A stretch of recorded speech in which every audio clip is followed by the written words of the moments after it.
thing here. Let me move my microphones in. And I gotta put water in my bone. So give me a second here. Nobody's even here yet, so we're not missing anything. Alright, water. Go. Usually I put purified water in my bong, but not this time. I'm just gonna right about there. The right spot. Crystal clear bong with crystal clear glass. Beautiful. Look, I show it from the front and the back so you guys can see how clean I got it. How clear and clean it is. Hey, Debbie. Hey, Nick. Hey, Nick, thanks for being on Twitter, buddy. I appreciate that a lot. Hey, Doc, what's up, buddy? Missed you on Twitter, bro. You too, Debbie. Like to see you guys over there. Hey, why go off grid? Look at that. 1, 2, 3, 4 notifications. What? God. Lex Friedman, man. He's such a fucking... What's the word? He's a douchebag. He's a fucking douchebag. I hate the way he fucking talks. Like he thinks he's so fucking calm and he thinks he's so professional. I fucking hate that shit, dude. You're a fucking punk bitch. Anyway, Lex Friedman. I don't know if you guys know who I'm talking about. Anybody know who Lex is? He does this thing before he does a podcast. He does like a... I can't remember the name of that old show. There was this show. Oh, Masterpiece Theater. They used to have this show.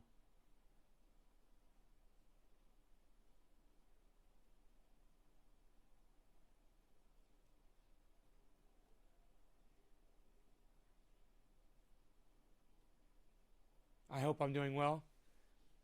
No, I haven't heard of East Coaster Dam from Rhode Island, but it sounds interesting and fun. I like it already. Nice. Cool. Keep me posted about that. I have no idea what it is or who he is. Back to where I was saying. So there used to be this old show. It was called Masterpiece Theater, and the intro of Masterpiece Theater used to be this old man, this old professor in this leather-bound chair and these old bookshelves and candles behind him and shit in this really nice den area room, you know, these big fucking plush chairs. And, you know, there's like a fucking, probably a deer head on the goddamn wall behind him and a bear skin rug carpet, you know, that kind of thing. And he's like, hello and welcome to Masterpiece Theater. Today's presentation involves blah, blah, blah, blah, blah, blah, blah, blah, blah, blah, blah, blah. You know, and it was just this whole presentation of stuffiness. Have you guys ever seen a Lex Friedman video?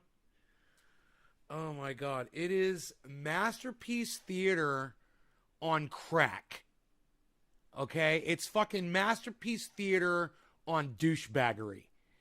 I'm gonna find one of his fucking uploads here. Lex Fridman, Fridman, Fridman. Okay. You just got to see one of his intros, okay? Here's a 3-hour podcast. Let's see if he starts it off with one of his stupid ass intros. The following is a conversation with Rob Reed, entrepreneur, author, and host of the After On podcast. Sam Harris recommended that I absolutely must talk to Rob about his recent work on the future of engineered pandemics. I then listened to the 4-hour special episode of Sam's Making Sense podcast with Rob, titled Engineering the Apocalypse, and I was floored. I knew I had to talk to him. Oh, were you floored?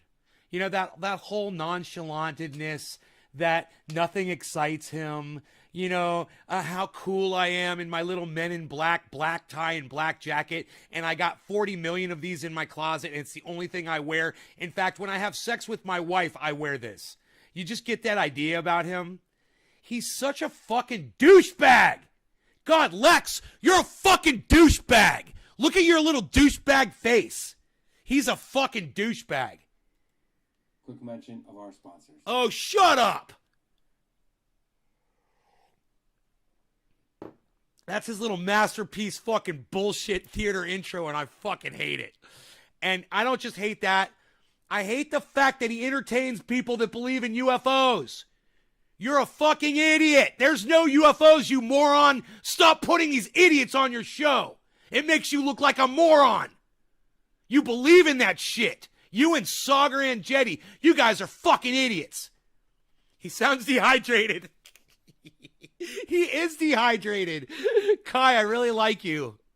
I don't know who you are, but I really like you, Kai. Yes. Wow. Where have you been all of my live streams? Man, I need more people like you in my audience. Finally, somebody listening, paying attention, and getting it. Yes. Yes. Thank you, Kai. Who are you? I love it. Jackie said Masterpiece Theater PBS. Yes. My audience has such a hard time keeping up with me, man. It's really sad. You've been following for a while? Well, Kai, thank you for finally chiming in. I really appreciate you so much. I hope you realize that. Debbie. Okay. Nick, not Debbie. Nick, John, Jackie, Steve, Karen. And Hippie Chick. Those are the only people who've shared this video. I will mention you in a bong rip too, and forever immortalize your name on one of these live streams. If you guys would just share the video for me in social media, it's really easy.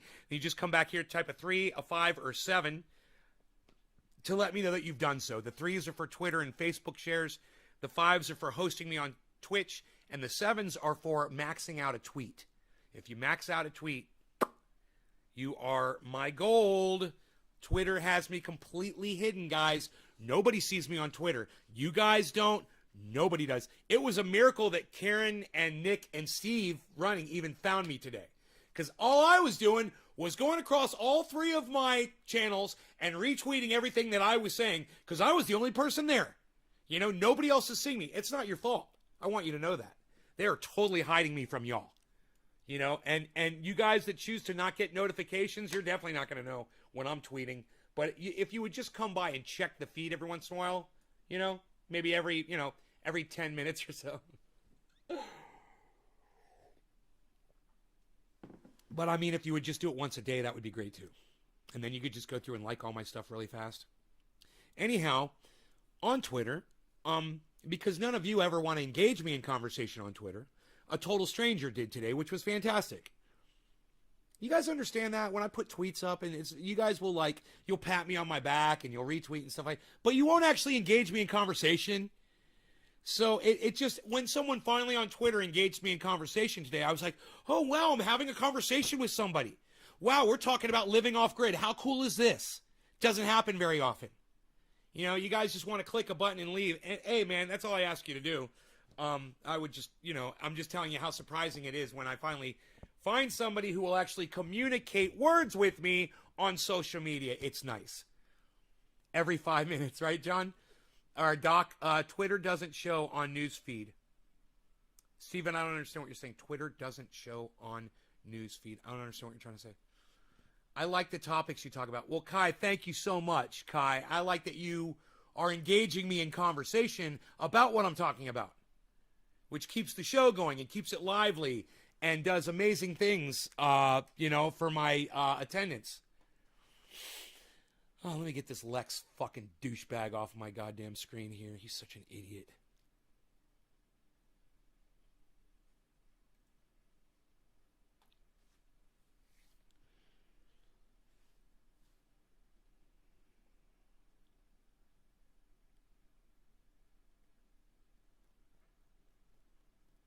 Okay. I'm gonna ask this guy to come to my live stream. The guy I was talking to.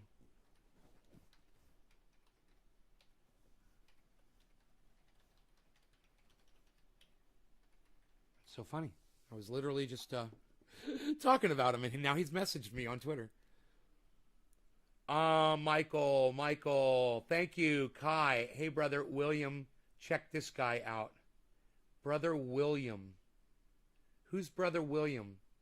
Hey Lisa, it's blocking me from sharing your videos on Twitter.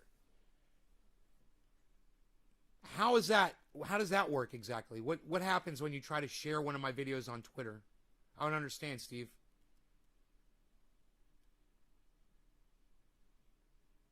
Diet's going good.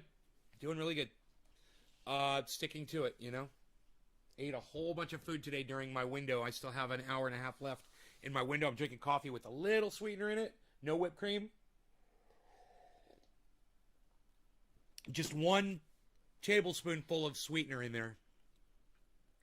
He just chimed in. I shared your live. Oh, Brother William. Brother William. I don't see anybody named Brother William. I'm sorry. I'm missing it. You're just confusing me with this William thing. It says something went wrong. Try again. I'm proud of you. Hey, Steve, you know, you can still share the video. There's other ways to do it. You don't have to share the tweeted link. You can write the link yourself. Just type youtube.com/C/TrendyAsDabbers/live. C Trendy As Dabbers live. C Trendy As Dabbers live. youtube.com/C/Trendy As Dabbers/live. You could share that, Stephen Culbertson, and they're not going to stop you from sharing that. Good stuff. Hey, Kai, right on. You like coffee, mate? Sup, dude? Hey, Andrew. Can you see this? Andrew, yes, I see you. Kai. William Pahulu. Good. Okay, cool. Am I doing a dab or am I doing a bong rip? Bong rip or a dab? Bong rip or a dab? Clean bong or dab? What's it going to be, folks? Is it going to be a bong rip or is it going to be a dab? You guys have already shared this video, so I'm ready to go. Let's see. I'm just going to let you guys call it. Who's going to be the first person to respond? I'm fairly sad. My poor little 4-week. Experienced some bad nutrient burn loss. Yeah, why are you giving something nutrients? Why are you giving it nutrients, Josh? These fucking nutrients are for people that don't use vegetable compost, man. You should be using amendments, not nutrients. This is why your plant is dying, because you're not listening to me. You repotted it? Yeah, man, you're totally doing it wrong. I wasn't. It was crap soil. Well, why would you put it into crap soil? You got to make vegetable compost. You guys should all go to my website. Hey, I'm going to refresh. Oh, we said bong rip? Okay, Debbie. Okay, hippie chick, bong rip it is. The ladies want a bong rip. The bong rip it is. Okay, it's going to be Jack Harrer for the win. All right. Jack Harrer for the win. This is all just shake down here. Let me get this bud. I wonder if I did a bong rip of shake, what that would be like. I bet you it'd be harsh as fuck. That's why I don't like grinding. All right, so there we go. Every time you grind, less trichomes and more green shit. To be honest, man, I didn't think it would grow. It was in a random basil plant pot on the windowsill and felt like I needed to keep it going and was all I had. Bit of a noob, man. Okay. Well, if you want to learn, man, go to my website. It's naysgarden.com, Josh, and click on the link at the top of the screen that says grow 4 pounds and learn how to grow 4 pounds on a plant. I've got an amazing grow update for you guys from today, man. It's fucking amazing. So, I haven't uploaded it, so make sure you guys stick around and I will show you that video on this show, okay? Don't leave. I got a grow update. I told everybody yesterday, for those that stuck around after an hour, I'm playing the grow update, and I had a crazy story, And I'll have another crazy story for you guys if you stay today too. But that's only for the people that stay and watch the whole show. I'm not giving you guys all my rainbows and unicorns and lollipops and candy canes in the first hour of these shows anymore. And you guys want to get the best stuff? Stick around to the end of the show, man. Watch the whole thing. Leave me on in the background, whatever you got to do. And share me around and get more people watching, because that will make the shows go longer if I see there's more people here. All right. Cheers, ladies. Let's christen this bong correctly.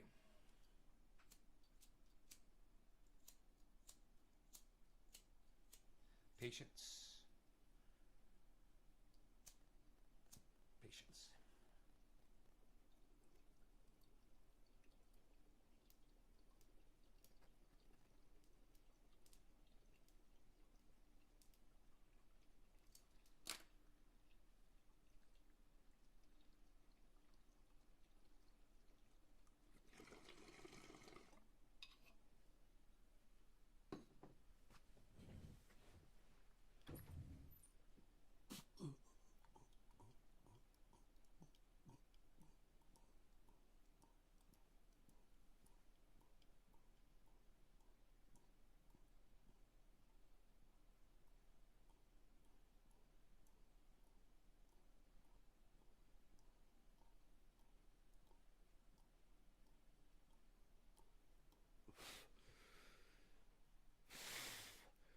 All right. So, I was having a conversation with this Tolstoy Poloi on Twitter, and I told them how I was living, and they said they're living off grid. They're trying to go off grid too. And I said, if there's anything I can do to help, let me know.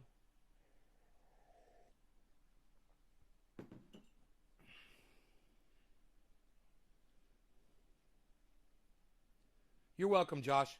Good luck. Going off grid is the shizzle. I am no longer at the mercy of PG&E when they want to shut the power off. You know? That's the biggest thing right there. My power doesn't get shut off.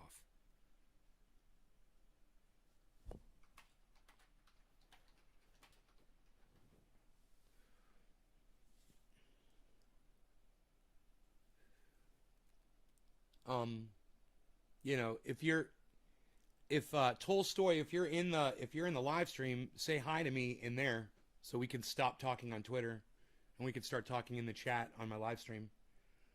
You have solar panels? Dude, I got 96 solar panels. I'm looking at them right now. They're almost completely out of the sun now. The sun has passed. It's done its deal today. I've made so much energy. But yeah, I've got 96 solar panels. They're pulling anywhere from, what is it, 275 to 350 watts each, something like that. And you know, I needed a lot of energy. I burn a lot of energy. I have, you know, I've got this waterfall right here is running 1,000 watts all day, all night, 24/7. Most people don't have that kind of energy running in their home. Most people don't have a continuous motor for a waterfall. You know, so it's depending on your electricity needs. I got to have running water, man, all the time. I got to have a waterfall. So I got to have a lot more solar power for that. You know, if I want to grow plants indoors, I need the solar power for that. Hey, Tolstoy, you made it. What's up, buddy? I'm so glad you're here. So if you have any questions about off-grid, Tolstoy,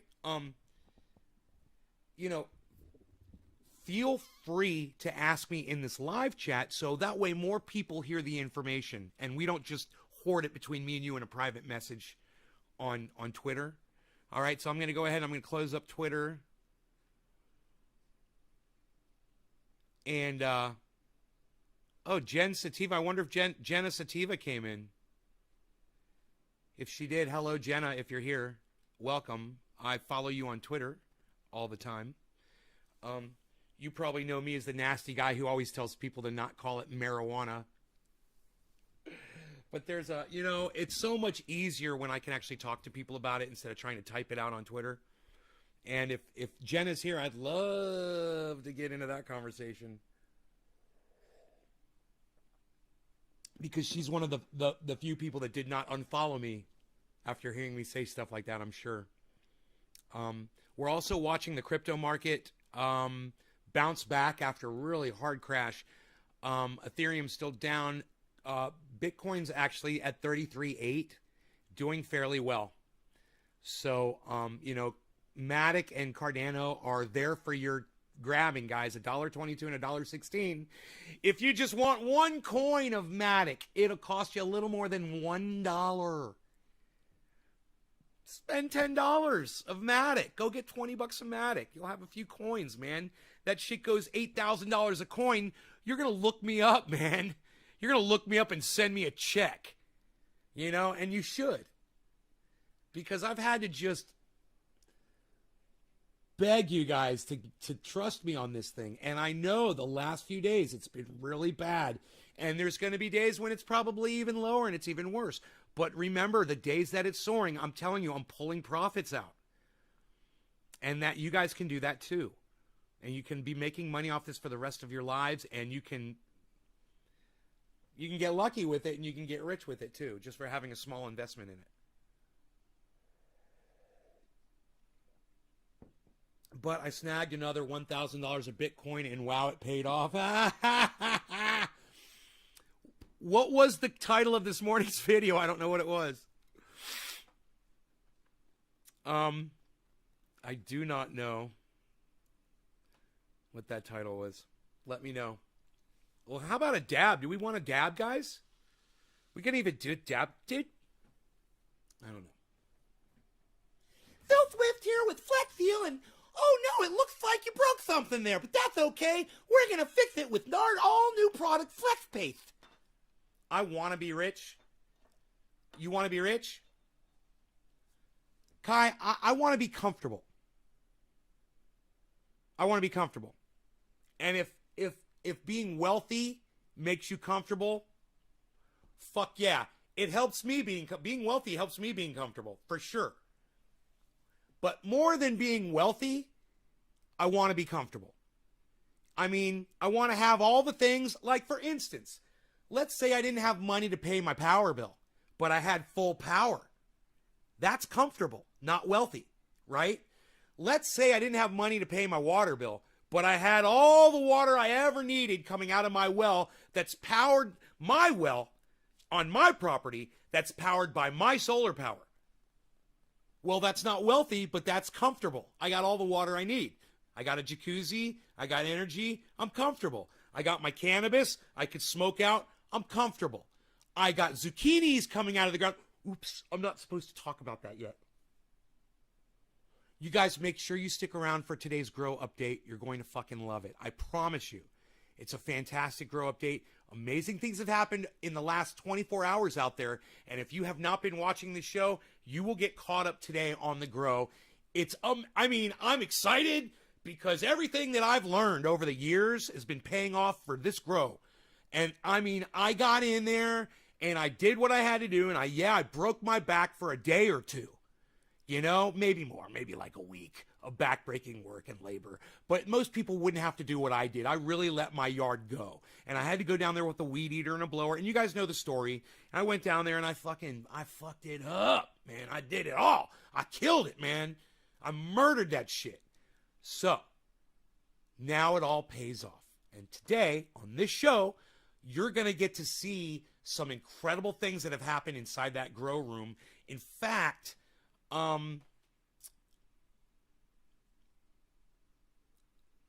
let's table that. Let's close this. Ooh, close that. Ooh, close that. Close that. Ooh, I had a bunch of YouTube windows open. That's not good.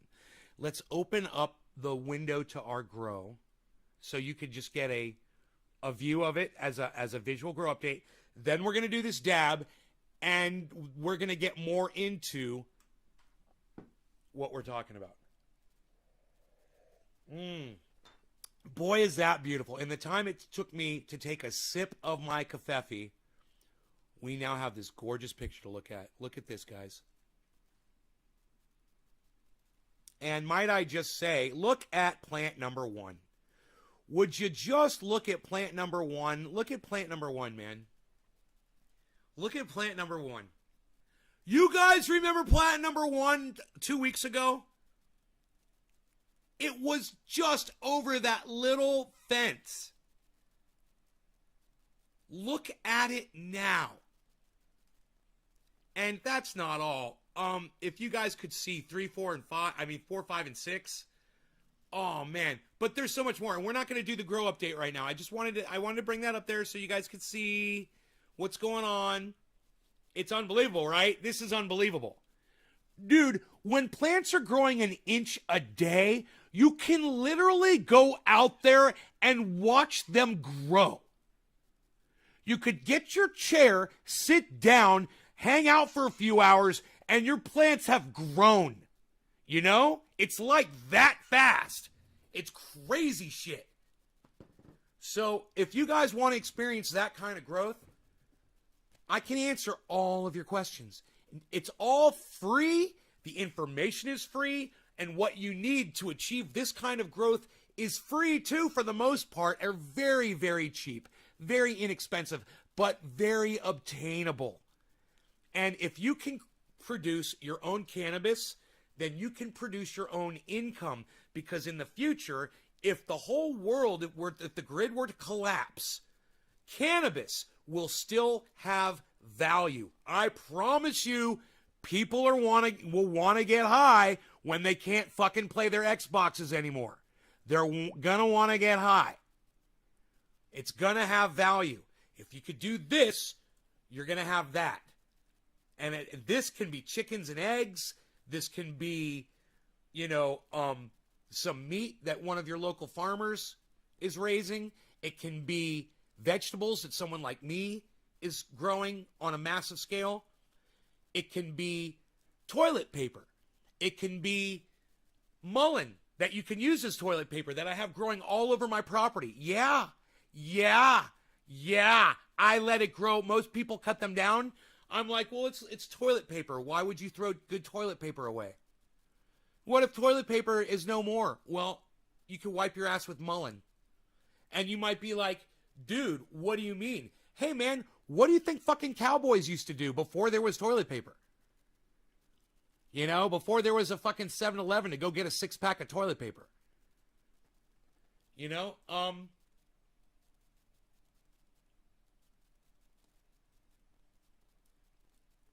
Little things like this you learn about living off grid. There's things you can do.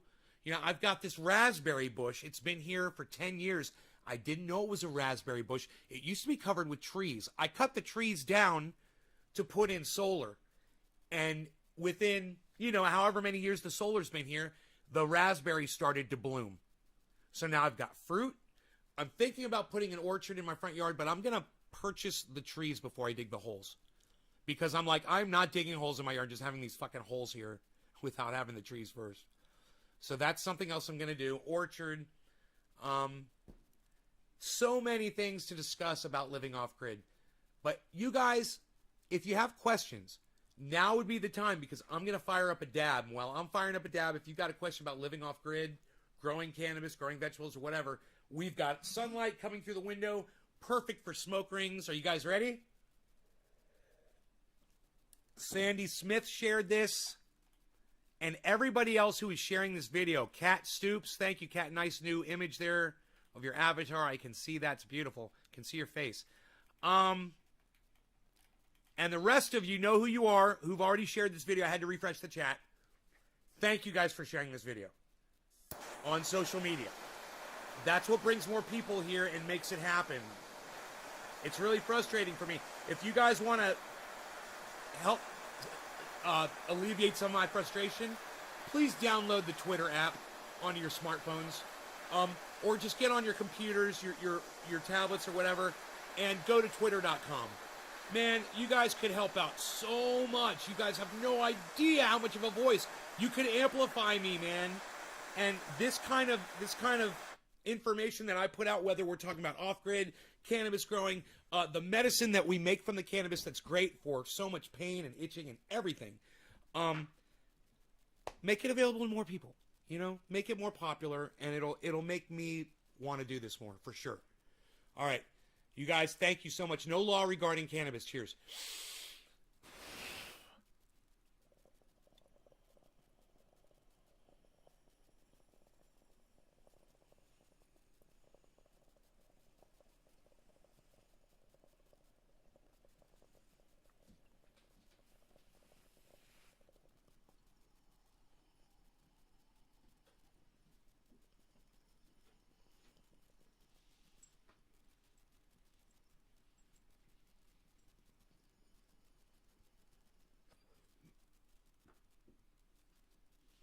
I have an itch. It won't go away right here on the bottom of my wrist.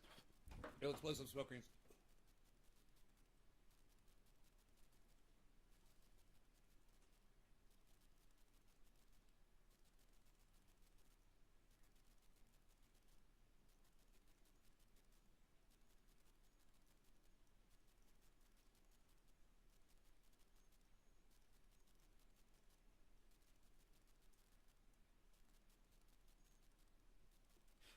I like how they shut off when they go out of the light. So I'm going to put some triage oil right here. I've got this itch. I just want to rip my skin apart. I don't know why it itches right there, but it's just itching right there. Feels like I hit some poison oak or something. You know, it feels like that. Almost like a hive.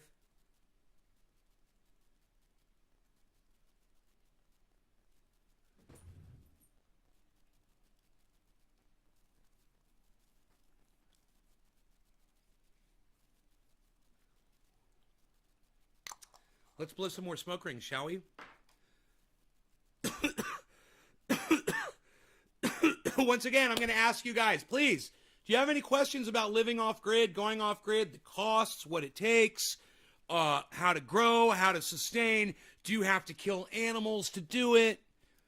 You guys have any questions about living off grid? Why do you want to go off grid? What's important about it? Why not just, feed off the tit of the government because it's there for you. There's a 7-Eleven down the street. You can get soda and Fritos all fucking day. Who cares about living off grid, right? Does anybody have any questions, or do you want to just keep eating your soda and your Fritos? Which is fine if you do. I understand if you do. You've been made complacent. You've been indoctrinated to believe that that's how you should be living. And that's not how you should be living. That way of living is actually killing you. I've got a friend back home. His name is Billy. He's one of my best friends in the whole world. Soda almost killed him. He almost died because of fucking soda. Yeah, a drink can kill you. Am I completely off grid? Jarrett Cole, what does completely off grid mean? Tell me what that means. This is a great question. What does completely off grid mean? All right. Does it mean, is there a mailbox in front of my house? No, there's no mailbox in front of my house. Is that what you think off grid is? Housing prices, how did you buy? I bought when the market was really affordable and cheap, man. This house was a steal. I got this house for a third of what it's worth today, man. A third of what it's worth today. You can go look it up, man. It's fucking crazy. I was looking at it, I was like, holy shit, man. Just the house investment itself. And when we had that conversation yesterday about people being 36 or younger and not owning their own home, I started thinking about that. And I was like, people say, what are you buying? You're buying fucking something that you have to constantly repair. You're constantly pouring money into. Yeah, that's true. And if I ever decide to move back to Florida and sell this place, I'll have a fucking $1 million in my pocket. Are you kidding me? That's a fucking investment right there, man. Think about that shit. People that think homes aren't good investments, you're not buying the right fucking homes, or you don't know how to grow. I hate this fucking term, but how to grow your home. How to nurture your property. how to make it better than what it was. And anything that you touch, anything that you come into contact with in your entire life, if there is a way for you to make it better, you should. If you buy a Chevy truck, you should jack that motherfucker up, put fucking tunes in that bitch, tint the windows, fucking put a roll bar on that motherfucker, fog lights. That way the next person that gets it, when you're dead, somebody's gonna drive that car around and they're gonna appreciate everything you fucking did. And that's what it is. My buddy Mark comes over here with a shovel. He digs stairs into the fucking rock on my mountain. And we look at it, he's like, come out here and look at this. And I'm like, you know, Mark, after you and I are long gone, these stairs are always gonna be here, bro. It's a fucking tribute. It's a goddamn monument that what you have built will always fucking be here for as long as mankind is alive to appreciate it. And that's worth something. That's got some fucking value, man. I went by somebody's house today. I was driving down the road and I saw these two giant stone pillars. He's obviously a stone worker. In this little house, you know, in these little row homes, whatever, on this little quarter acre. And boom, this guy's got two giant pillars and an iron archway over the top. And that's what you gotta fucking do, man. Build those fucking pillars, man, in your lives. Make shit better. You know? And you can do it, man. You can do it. Be like that. Don't be the person that moves into a place and fucking destroys it. Don't be that person. You know? And if your landlords are douchebags and they fucking deserve it, then fuck them. Then fuck that house up. Go get yourself a turkey, a frozen turkey. Right? Go get yourself a frozen turkey the day you're moving out of that motherfucker. And cut yourself a hole in the drywall. Put the turkey inside the wall and then drywall it and then paint it and make it look brand new. And leave that fucking house and let that fucking turkey rot in that fucking house. You didn't hear that from me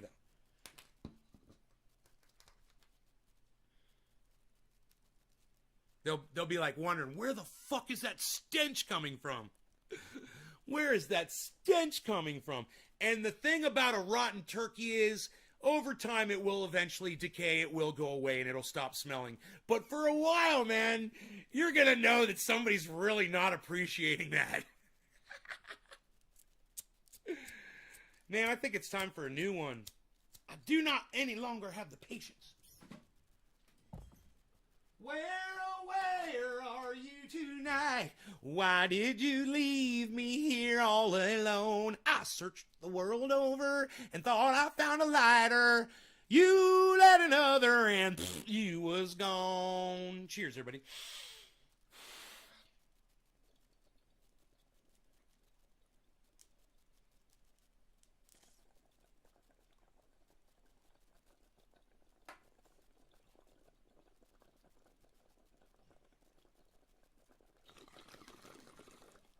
All right, so you asked me some great questions.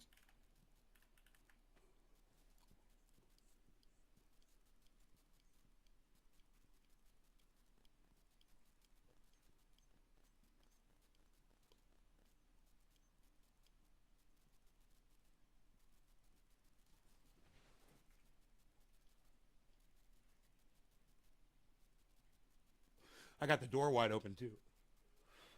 Not bad. Are you completely off grid? It's a great question.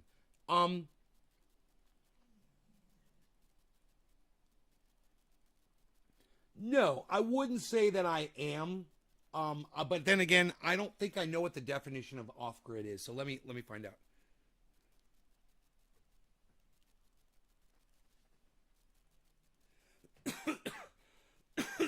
It's a great question. How did you buy? Housing prices, how did you buy? I put down a down payment. I had saved up money, Tula, and I made a down payment on the home and got a mortgage. I got a loan through the bank. I secured a mortgage, and at first I secured the mortgage with I believe it was Bank of America. And then I said, fuck them. So then I went to Wells Fargo. And then I said, fuck them. And then I switched over. I refinanced the third time to a credit union, which I'm much happier with. and it's a much lower interest rate too. So that's a good question.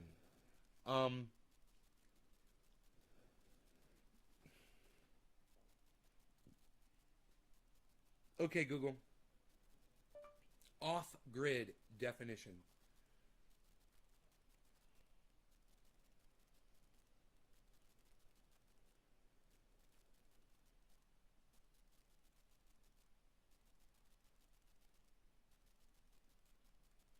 Dude, come on. There must be a cell phone tower to hit this signal somewhere. Now. Come on. I got the door open. Line of sight, motherfucker. Come on. 30 miles. Come on, dude. Come on, dude. Come on, dude. Can you believe this? I'm going to have to go on my local Wi-Fi. Okay, Google. Off-grid definition. Here's the definition of off-grid. Not using or depending on public utilities, especially the supply of electricity. I am totally living off-grid. I am 100% totally living off-grid. I didn't know that. That's all it is. Wow. Yep, I'm off-grid, motherfucker. Dude, off-grid life. What? Hashtag off-grid life with a Y. L-Y-F-E. Who's going to do it? I guess living on your own food, etc. Jeffrey Cole, ... Or Jarrett Cole, ... I bet your land is a whole lot. 6 acres. Soda is bad for us. Yeah, soda's bad for us. It's so bad for us. Kai, I already know, Kai, and I live in California Bay Area. It's so freaking expensive. Oh, really, Kai? Yeah, I live in the Bay Area, too. We're neighbors. That's what I'm talking about. Investments. Hell fucking yeah. Mark is awesome. Yes, Mark is awesome, Cat. Just Jay. Hey, Just Jay, I haven't seen you in a long time. How difficult is it to go off-grid with a few grand and a machete while on foot? That's just a stupid fucking question. I'm not gonna respond to that. John, 1971, Japan military scientists patented high fructose corn syrup, which ended up being a bomb. Public average American consumes 60 pounds a year of people with diabetes has grown. Yeah, I know. Our buddy Doc was just saying he's got diabetes. We were talking about that. It sucks. It's a way to start off going solar. Tolstoy. How do I know what products are worth it? Should I drop the grid immediately or tie in, etc.? No.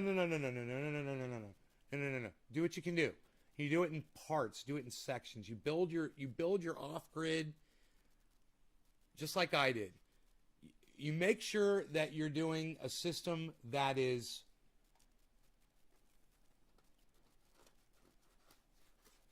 expandable.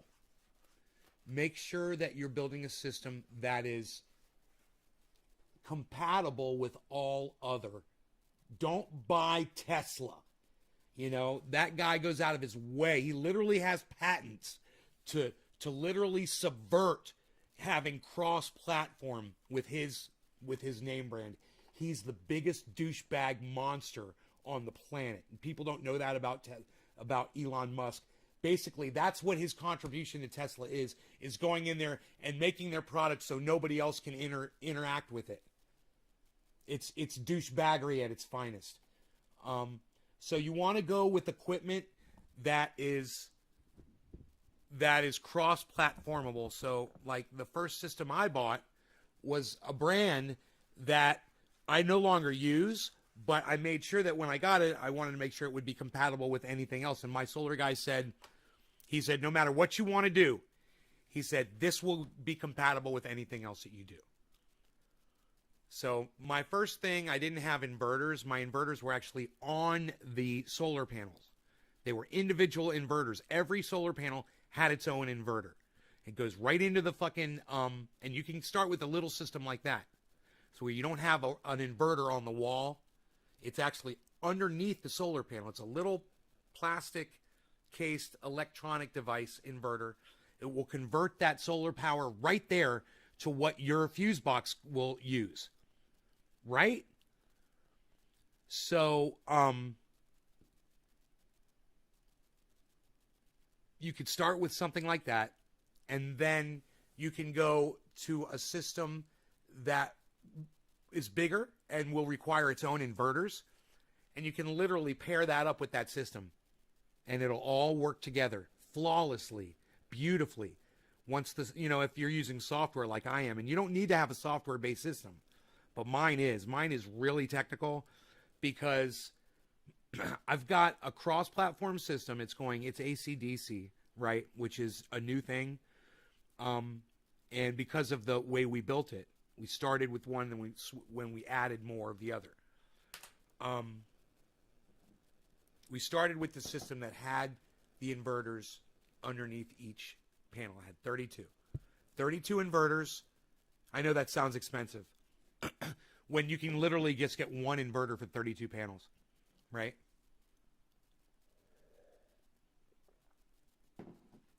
Right, it's cheaper. So we go with the single inverter now, 32 panels.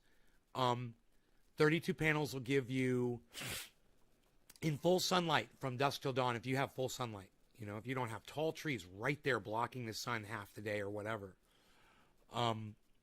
you could probably produce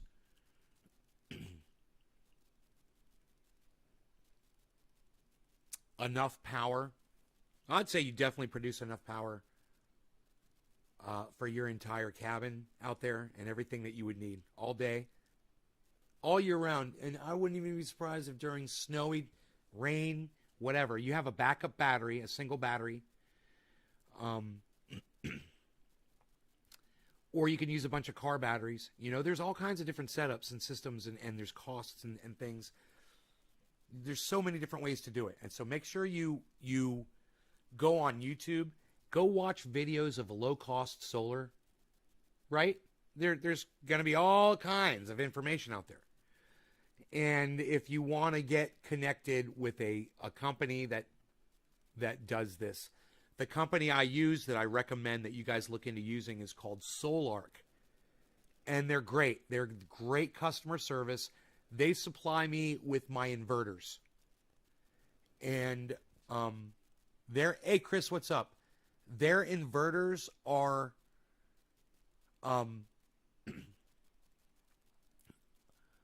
highly scalable and easily altered for whatever purpose you're using them for.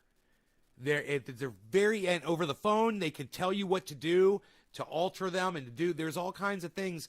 They make it like that because there's all kinds of solar systems out there, and there's all kinds of connections, and there's not just one basic way. So these inverters are set up to handle just about any situation that you've got. And then you want to look at a battery. And the battery that I'm using is Fortress Power. But Fortress Power customer service, not as fantastic, nowhere near as nice as Solark's. You don't get someone on the phone like that over there. But their product is pretty good, and once my two Fortress Power batteries were up and properly sequenced together, which was the problem I was having with those two things. Now, I bought them at different times, so the batteries came with different software suites.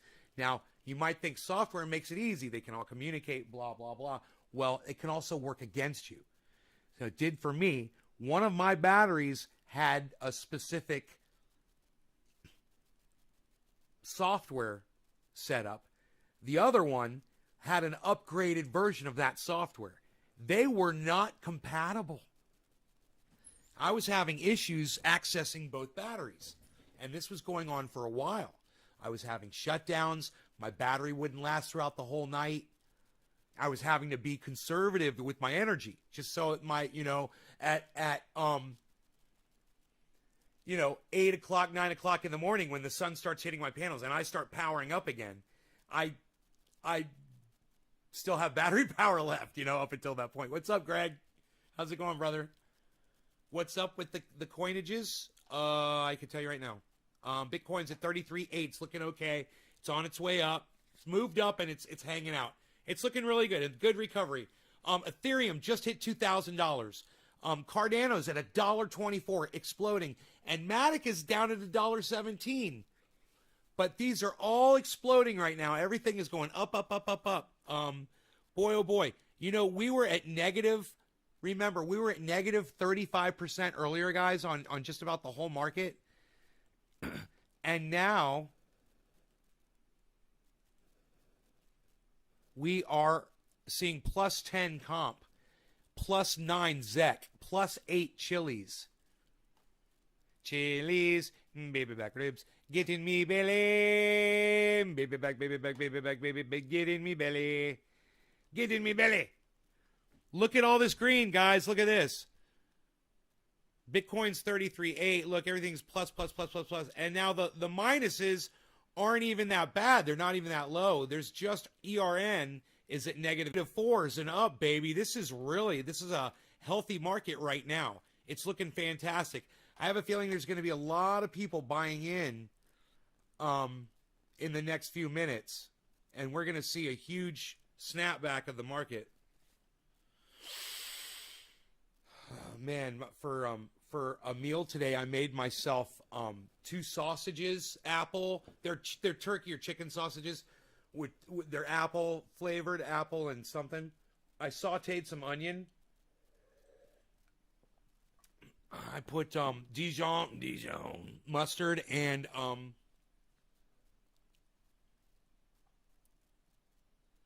yeah, you guys want to hear good off-grid advice? Listen to Chris P. He's out there, man, in the wilderness. Chris P, he has been for at least. This philosophy will save your life. 2 water pumps, 2 generators. Water in the West is key to survival. Fire hazards are that bad. I wouldn't mind buying myself a backup well pump to have here on the property. Ready to go. Just to swap it out if this one ever goes out. That would be cool. Wouldn't mind having a bunch of them. You know, I wonder how expensive they are. Water-cooled well pumps last for a long time, though, man.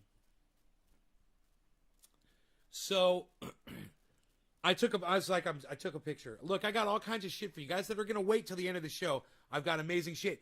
And we went through 710. I got to do dab. I don't think we did dab 710. What's up, guys? Skip 710. I think I did. God bless America. We got to do that. Look, you guys have to see this. This is my lunch today.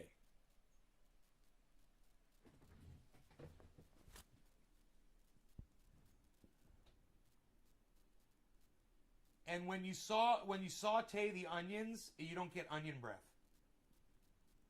Look at the mustard and see the mustard on the mayonnaise? There's mayonnaise and mustard on top of the mayonnaise, and then look how well sauteed those sausages are. On toasted hot dog buns. Tolstoy, you're going to be my new best friend.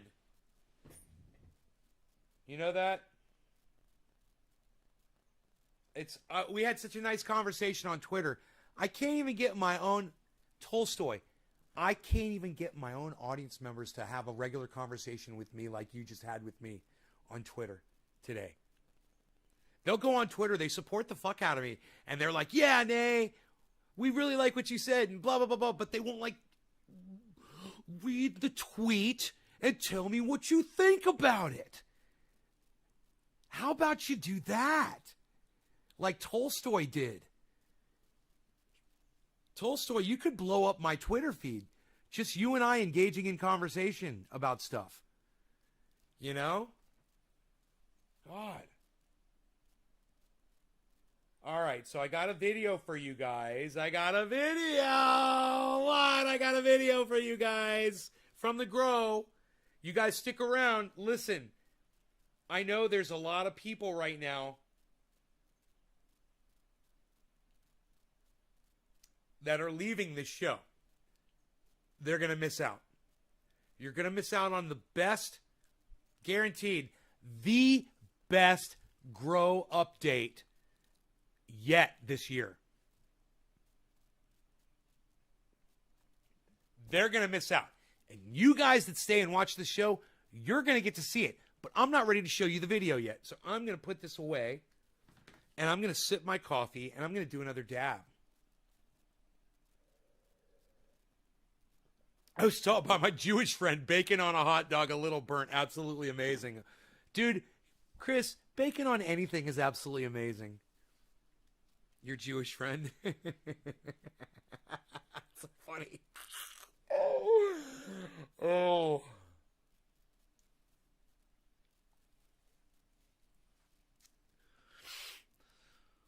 On what kind of bread? They're hot dog buns.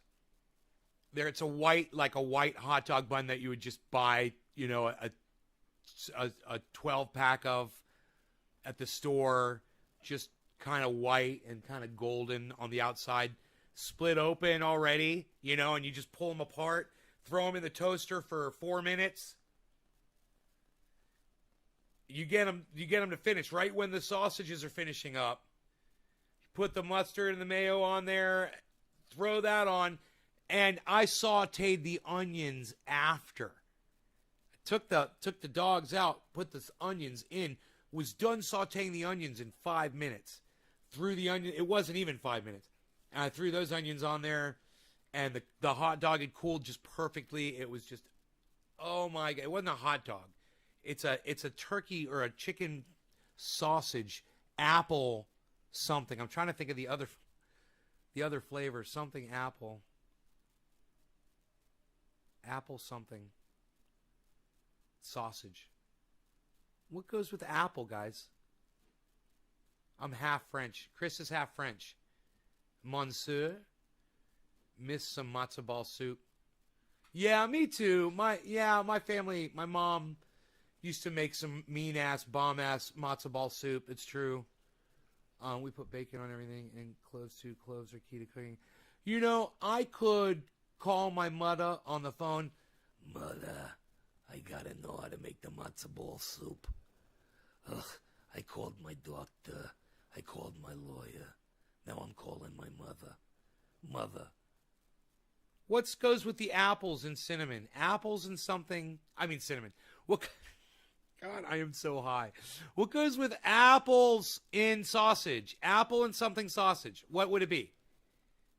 Apple and what? Something apple. Anybody? I wonder. I'll go look on the package and find out. And we'll all be like, yeah, of course. Yeah, I mean, yeah, we should have known that. It's like apple, something apple sausage. No, not pineapple. No. Apple.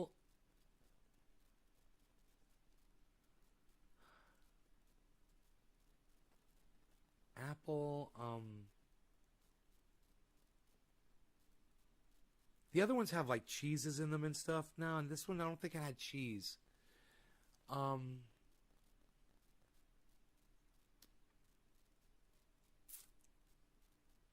carrot. Isn't that funny? Apple, onion, apple.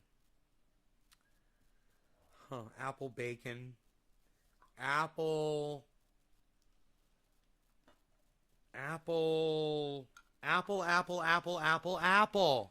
Hey, Sandy. Let's do a dab. You guys, you could look it up on Google if you wanted to. It's Adele's sausage, apple something, Adele's. You guys could look it up on Google right now and find out. Somebody show me how good your Google skills are. It's from Adele's sausage.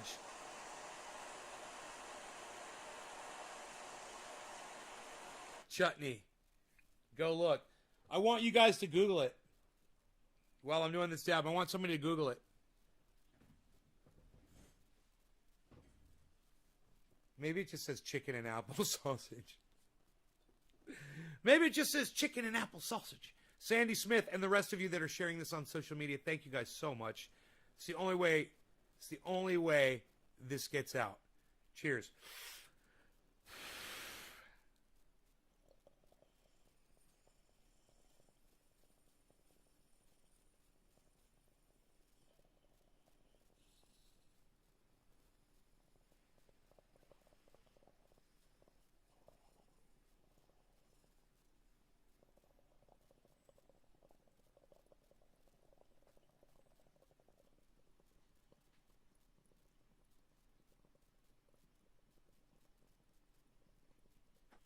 It might be chicken and apple.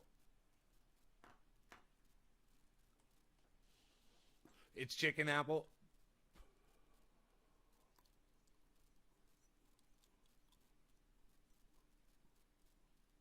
That's what they were.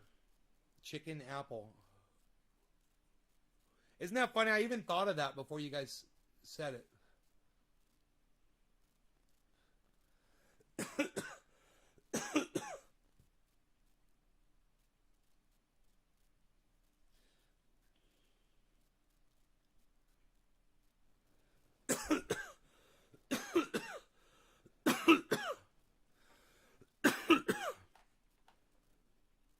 All right, you guys, I want to let Kai leave so they miss the grow update.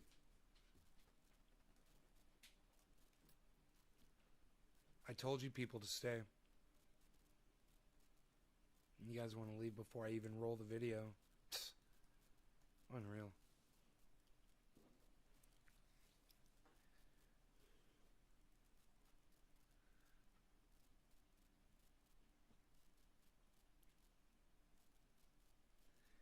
We don't do that God thing, Kai. We don't do that bless. We don't bless. We don't jaw. We don't God. We don't do any of that bullshit.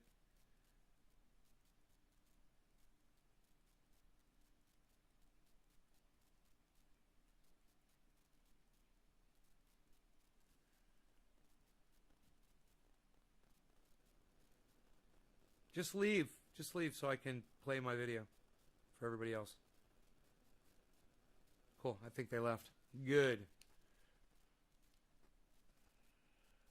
Hey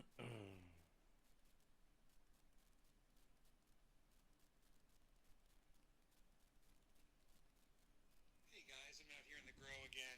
This is plant number 5, looking beautiful. And look behind plant number 5. Look what happened. Whole bean just came out of the ground. I was just talking about this on my live stream this morning, and I didn't even know this thing was back here. It was kind of hidden, pot behind it, and just some debris and thing, box and whatever. But I was so excited and surprised to see that, and I'm going to transplant it into one of these pots. So it can be protected because any kind of a rabbit or whatever can come through and eat that. So we're going to put it inside this cage work right here. But I just wanted to show you that. I was kind of happy about that. All right, you guys. So there was a pot right next to it, so I just grabbed the pot and I grabbed a little hand shovel, little spade that I got right here, and I just dug it right out of the ground, and I popped it in this pot. And now I'm going to go move it to one of my grow pots. Okay, we're back. So I selected pot number 3, and I put a trellis in right here. So the vine will have something to grow on, and it won't grow on the cage, so I'll be able to take the cage off as long as I keep that vine off the cage. Anytime I need to get in there. We'll use the trellis to guide the pole beans up.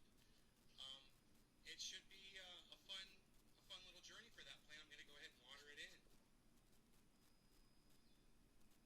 And I've gone ahead and I've watered the pole bean in. I found 2 other pole beans on the ground, and I just planted them next to it. So it should be beautiful right here next to plant number 3. We'll see if it survives the transplant and keeps going. I think it will, because those are they just seem really hardy. And I think that seed must have been really shallow in the dirt, so I think we're okay.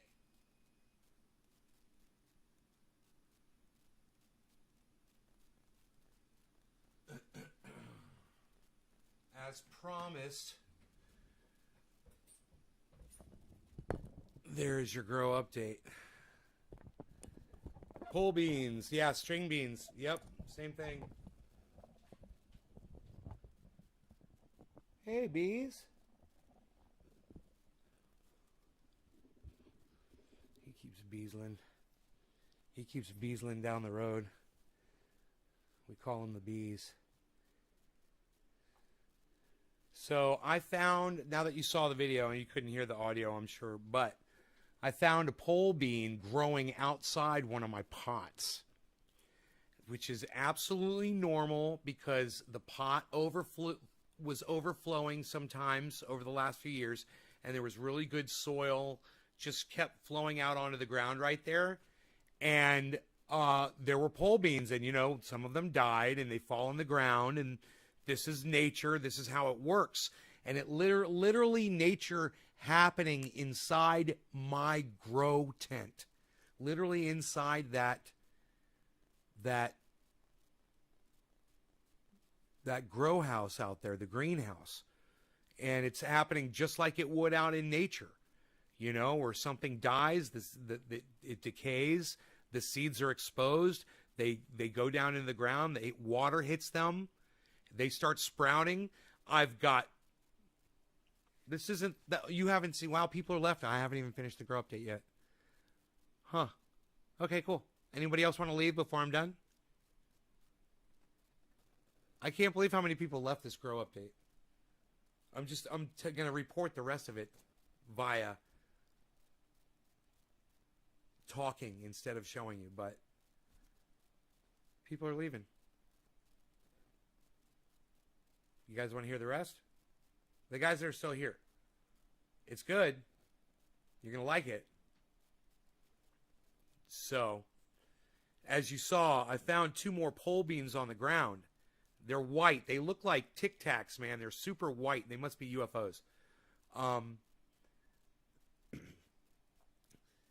Took them, 2 of them, and I just stuck them in the ground right in that pot right next to that other one. So there's going to be hopefully 3. Those might grow too. I don't know, and I don't care. I'm going to have that one pole bean plant growing right there, hopefully, if that thing takes. But that's watered in. But I took the garden hose and I'm watering around all the pots. And I've got 2 zucchini plants that have sprouted. And I think a tomato. And I put the potatoes in the ground in the pot today too, and watered them in. So the potatoes are all buried and watered, and I've got a new hose down there with a hand thing on it, so I can water around them and keep them nice and moist. And we're gonna see what comes up out of the vegetable compost.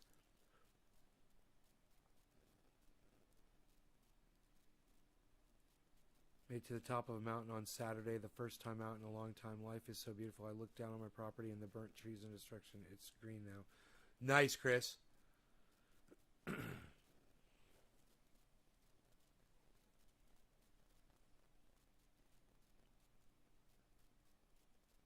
How much property are you on? Are you in Canada?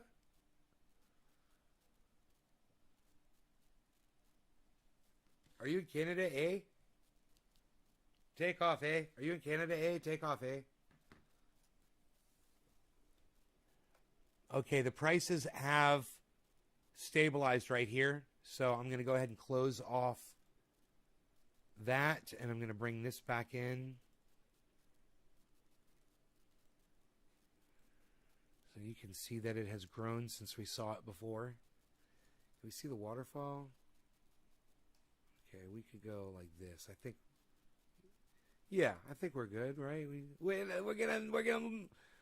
We forgot about Beazlecam Extreme. I come back and there's no Beazlecam Extreme. It's killing me. What happened to it? No more Beazlecam Extreme. That's why I don't watch it anymore. Gotta have my Beazlecam Extreme. Wouldn't that be funny? If that guy really existed.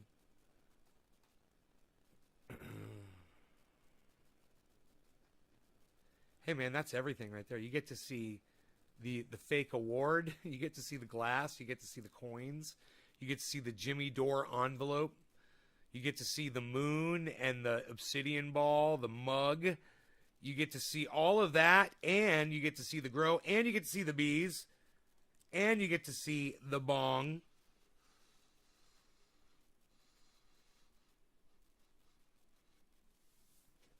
You get to see it all, man. I made sure of it. All right, so this is the rest of the grow update. So I also watered in and around the ground area around all of the entire floor area. And I watered down the walls were full of dust and dirt from all the blowing and all the weed eating and everything that I've been doing in there. It's all dusty and dirty and shit. I cleaned up all the walls inside. Then I went outside and I washed off the top with water and let it all run down. It was all dusty and dirty too from years of it not being rinsed or washed, you know. That's rained on it, but it's been a while since it's rained. So since it's rained last, there's a ton of dust up there, and you could see it. So that means more sunlight, right? It's going to be brighter in there. It's cleaner. There's less obstruction because I hosed it down.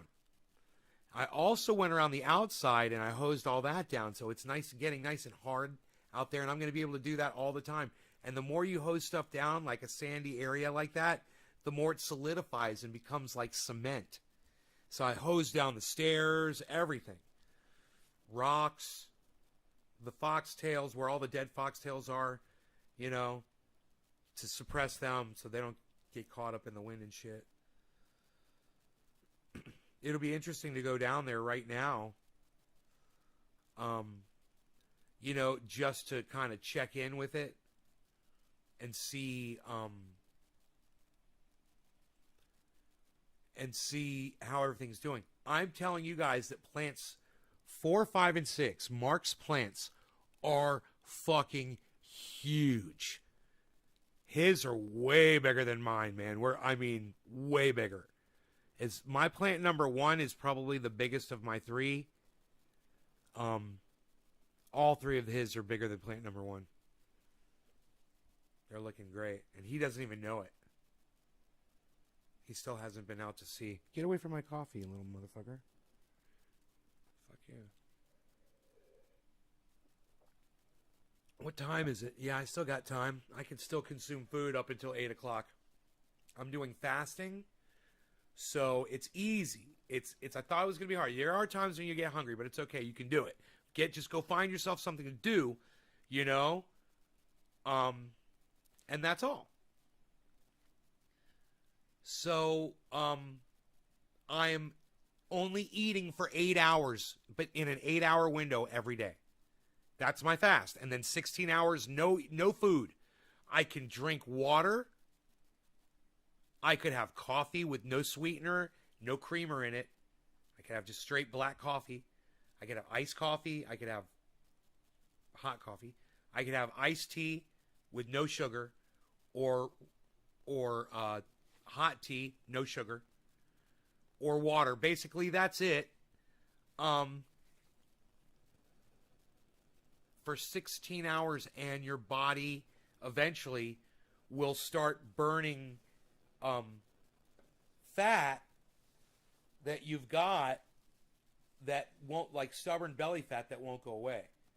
So, you know, I show my belly. I'm not really, I'm not embarrassed to show it to you. I've been much fatter, in the past, and this is probably the thinnest I've ever been in my entire life. But you'll see as I do this that hopefully all of this, fucking hate this shit. Hopefully all this is going to go away. And I want you guys to be able to see this on camera, how much fat I have there. That's my 1-pack right there, man. You see that shit? What? Psst. Ladies? That's my 1-pack. Or I guess I should say it's my 2-pack.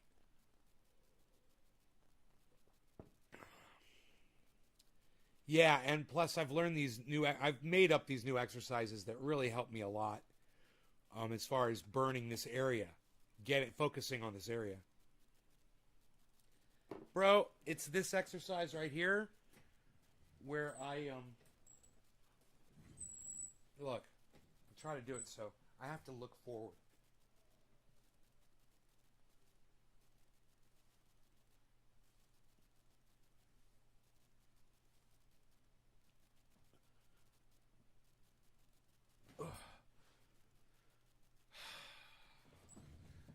Lifting those legs up like that and then trying to straighten your knees out and do it with your legs straight out. And I can almost do that now, but I got to really work on it more.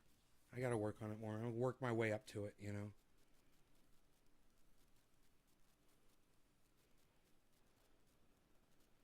High CPU usage detected. Yeah, because I've got this open. And it's worth it. It's worth it to see all that, isn't it? Look at that, baby. We love it. We love it.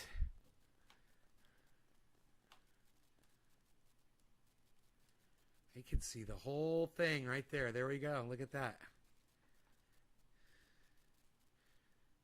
I could go like this. Oh, there you guys are. You guys are back there. I forgot about that.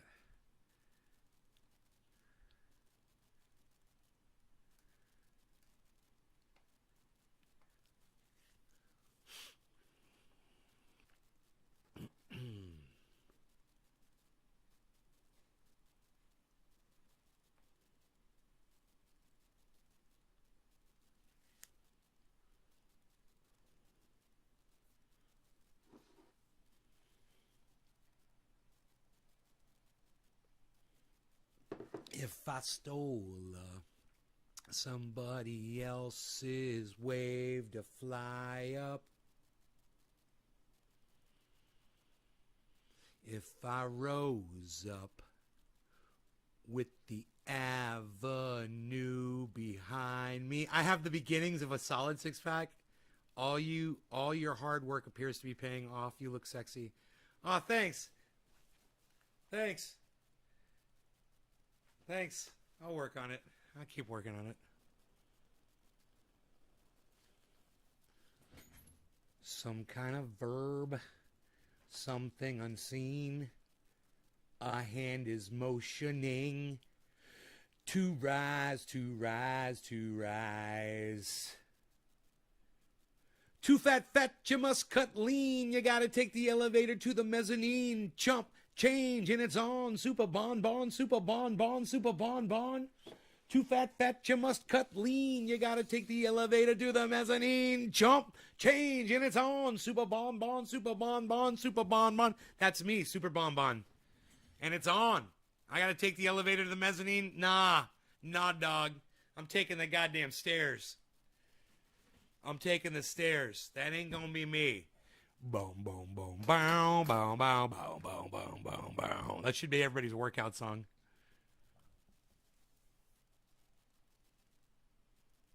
You gotta cut lean.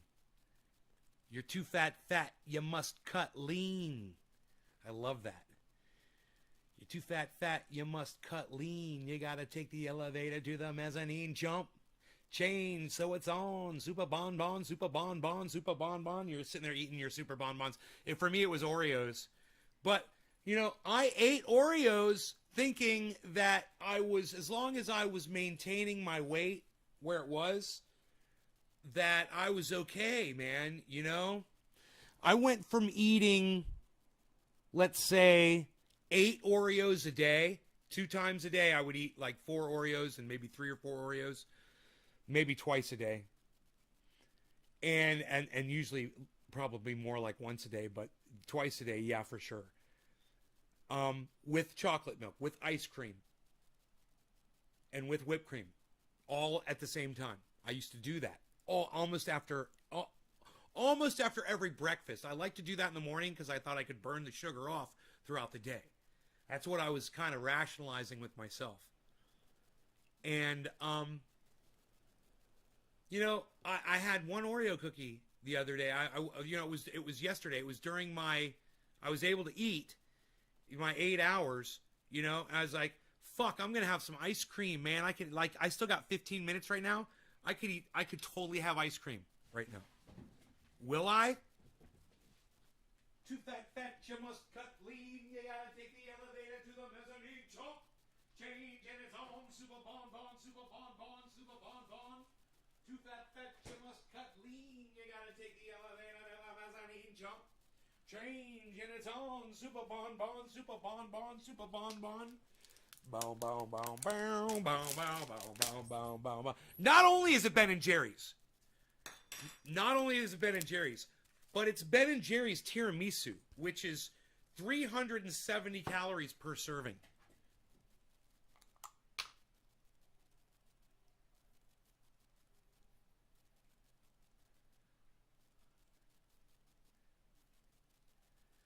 With you on being health conscious, lost 60 recently and going for more. Tula, what?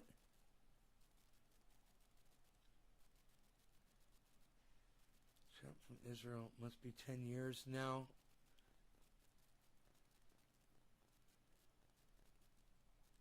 You were in Israel, Chris? Don't do it. Boom, boom, boom, boom, boom, boom, boom, boom, boom, boom. Look at that. Boom, boom, boom, boom, boom, boom, boom, boom, boom, boom, boom. So this says,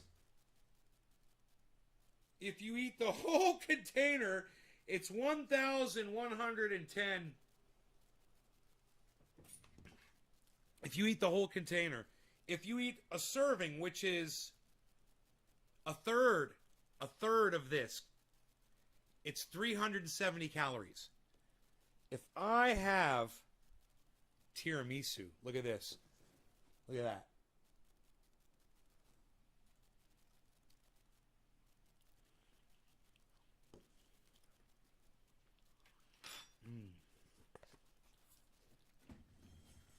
One bite. One bite. And I take this back and I put it back in the freezer. And I've done everything that I could do all day. In my opinion. And I finished off my 8 hours of eating time with a really nice taste of tiramisu, chocolate. I have that on my palate now. I have that on my tongue and in my mouth. It's down in my throat. It's one bite. Well, can you cheat? Look, you guys can get on YouTube and you can learn all about fasting from the correct people.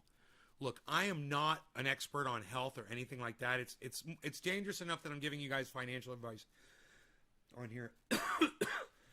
It's a good thing there's people like Chris and Joe to give you guys the counter narrative from what I say.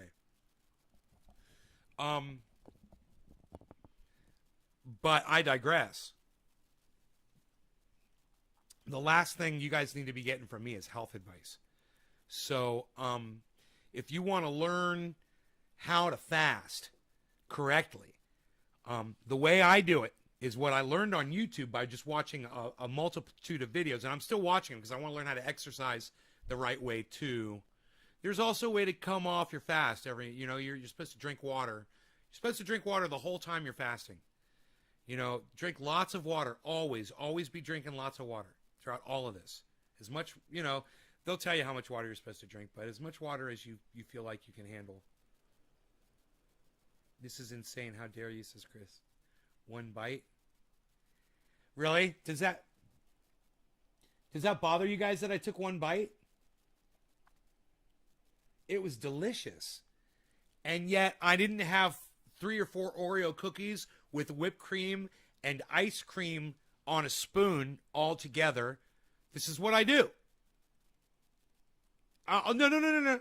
Sometimes I take a bite of the Oreo, I take a spoonful of the ice cream, and I take the whipped cream, and a little bit of whipped cream all in my mouth at the same time. And I don't need to do that anymore. It's just overdosing. I take a fucking bite and put it back in the freezer, and it'll be there for goddamn, that Ben & Jerry's will last me for a fucking month. It's got more than 30 bites in it.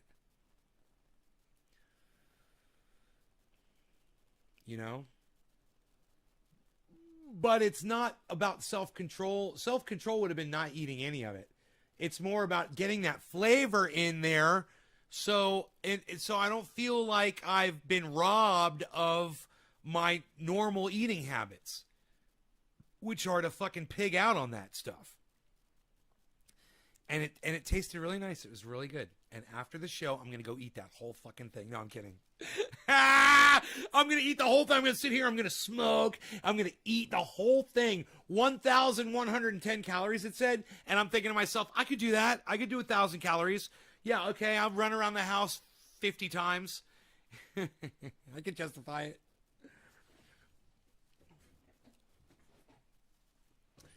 So now, for those of you guys that stayed, here's the Sawmill update. How many of you guys are excited about the Sawmill update? So what's been going on, and let me move this microphone in, and we'll do another a dab here or a bong rip. I think a bong rip, yes. As we casually talk. The sound should be perfect, right? Is the phone not interfering and the sound is perfect? The microphones are perfectly right where they should be, right? It's all perfect, right? Everything is perfect, right? The sound is perfect. So, my Sawmill motor, the original one, was what they call a single phase motor. And I got confused and I thought it was a 3-phase motor. So when I bought the new motor to replace the old one, I ended up buying a 3-phase instead of a single phase. Now, there's so much going on with that. But I'm going to break it down for you. Number one, 3-phase motor is stronger and faster and more powerful and uses power more efficiently than a single-phase motor. A 3-phase motor requires a warm-up to get the motor going. A single-phase, you turn it on, and it's going. It's got one phase, and that's 100%, right? This 3-phase allows the motor to warm up, get going, and the motor lasts longer, it runs stronger. There's a lot of benefits to having a 3-phase motor. But my power is only set up single phase, which means there's 2 leads and you get 240 volts, and that will work on a single phase motor. And if you wanted to run a 3-phase motor, you'd need 3 fucking leads of 240 volt to run a 3-phase motor. So I bought a motor, and in my mind, I'm thinking, I bought something, it weighs 100 pounds. I don't know how the fuck I would ever ship it back. And it's the wrong thing. What the fuck am I going to do? You know, I've already got problems. The post was the wrong size. It wasn't the right, size wheel to go on on the axle. So how was I going to run the belt? So I had to go find a pulley. I had to find the right size pulley, and I got that coming. That should arrive soon. But this whole power thing, I went down there and I thought, well, maybe it's 3-phase going in, and they just wired it single phase. I go down and I look at the motor, and sure enough, it says single phase on the motor. And I'm like, okay, it says single phase. Let me go look I take the switch apart just to see if it's 3-phase, and it's not. What's coming from my power pole to where the sawmill is just single phase power. It's 240 volt. So what do I tell you guys to do when you have a problem like that where you don't know what to do? Google it or go on YouTube and see if somebody's put up a video to show you how to deal with the situation. I go right to YouTube and I type in running a 3-phase motor on single phase power.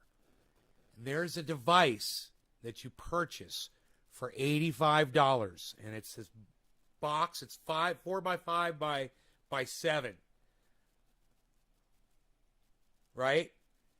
And it's a thing that converts single phase power into 3-phase output. $85. Amazon. The name of that unit, there's a name for it. I don't know. None of you guys probably give a fuck about this.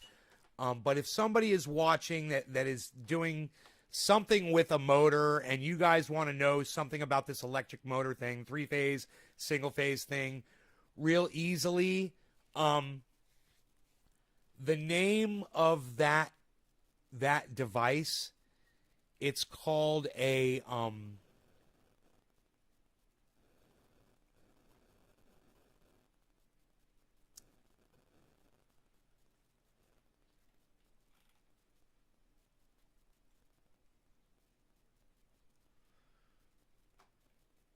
It's called a VFD, a variable frequency drive. A VFD, variable frequency drive, inverter converter for CNC spindle motor speed control. Single phase input, 3-phase output. $85 on Amazon. Much harder to cut, right? Spray oil on blade when cutting. Hey, what kind of oil, Chris? I never heard that.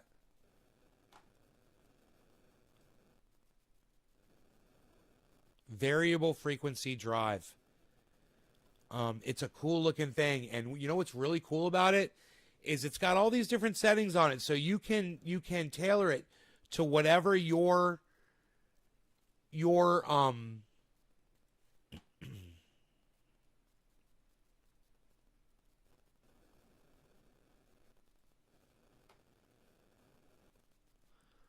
whatever your specific need is.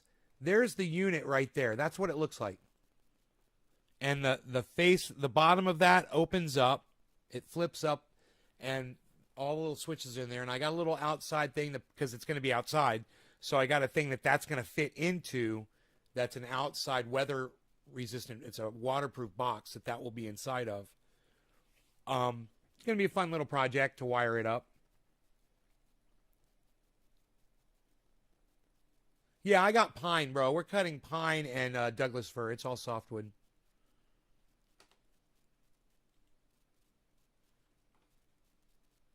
The variable frequency drive. This is the kind of thing that most of you will never need. But there might be somebody in here that's living off grid or whatever that is dealing with a motor, and it might not just have to do with a sawmill. Electric motors are used for all kinds of things, and when you're living off grid, electric motors are really handy. You can use them to power. Ask Chris P. He could tell you. You could power many things with an electric motor if you know what you're doing.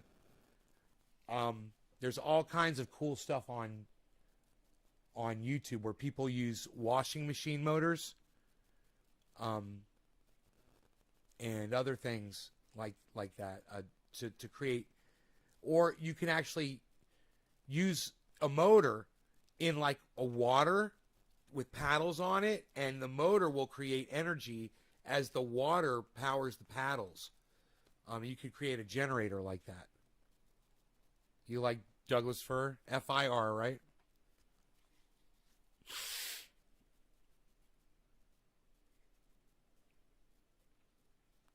So the title of this video is Why Go Off Grid Totally?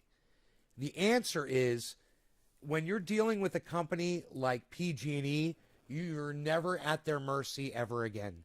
Because if living off grid, all it means is being completely power independent, which I am. I got to tell you, it's the greatest feeling in the whole world because they send me letters, and they say, your power is being shut off this time and that time and blah, blah, blah. And I just laugh at them and I tell them, to go F themselves. Those of you who are going to be taking little videos of this and putting it on Twitter for me, thank you so much. I'll make it user-friendly. Top of the hour, what? In the country, it can be problematic. Tell us about the pros and cons, bro. Remember, guys, YouTube is your friend. YouTube is your friend. I want you guys to know I went on YouTube looking for a video to find out how to solve my 3-phase to 2-phase problem. And one of the first videos that I came across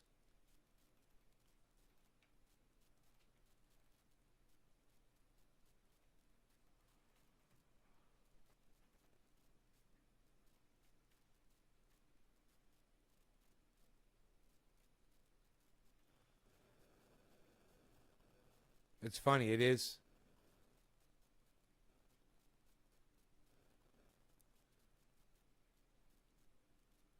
It's one of the first ones I clicked on was this video And this is so I'm going to rewind it to 0, because at the very beginning of this video, he gives the answer to my question. Watch this. The first option I want to show you is the one that I think is best for most people. It's going to give you the full power rating of your motor. It requires the least amount of electrical knowledge, and it gives you the most options as far as speed control, using a potentiometer or other types of devices to control your motor. And that is the single phase to 3-phase VFD. Boom. Single phase to 3-phase VFD is the very first thing he said. And you want to know what's funny? I watched his video, and I kind of ignored the very beginning because I saw all those devices, and I was like, you know, when I looked at all those devices, I said, well, those have got to be expensive as fuck. So I'm not going to do that. So I watched the rest of the video. I didn't really pay attention to the beginning. And I watched the rest of the video, and everything he said was, yeah, but this will burn your motor out over time. This is more like an emergency thing. He's like, and if you want to do it so it doesn't burn your motor out of time, then you got to do this. And I was like, by that time, I was all burnt out. I started watching a whole bunch of other videos. I went on and watched 20 other videos. And I remembered him saying that at the beginning of that video, that there were these devices. I was like, well, what were those things called? What are they called? And I wonder how much they are. I wonder how much they cost. And I go on Amazon. I go back to his video, and I get the name of what they're called, you know. And son of a gun, if I don't find one of those things, the exact one I need, actually, is $85. Why is my camera locked? That is so weird. Why did I lock my camera? What?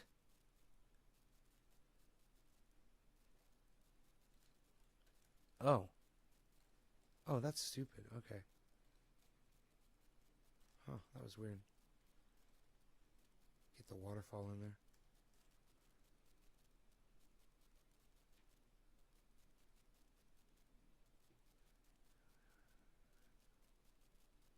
Stabilized fuel. Old fuel is the number one problem with all engines.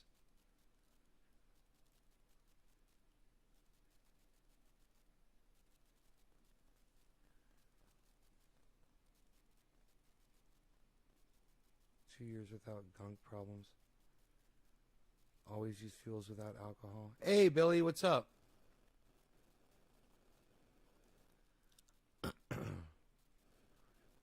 What do you think of the plants, bro? Looking good? Bushing out? Marks are way bigger than mine, man.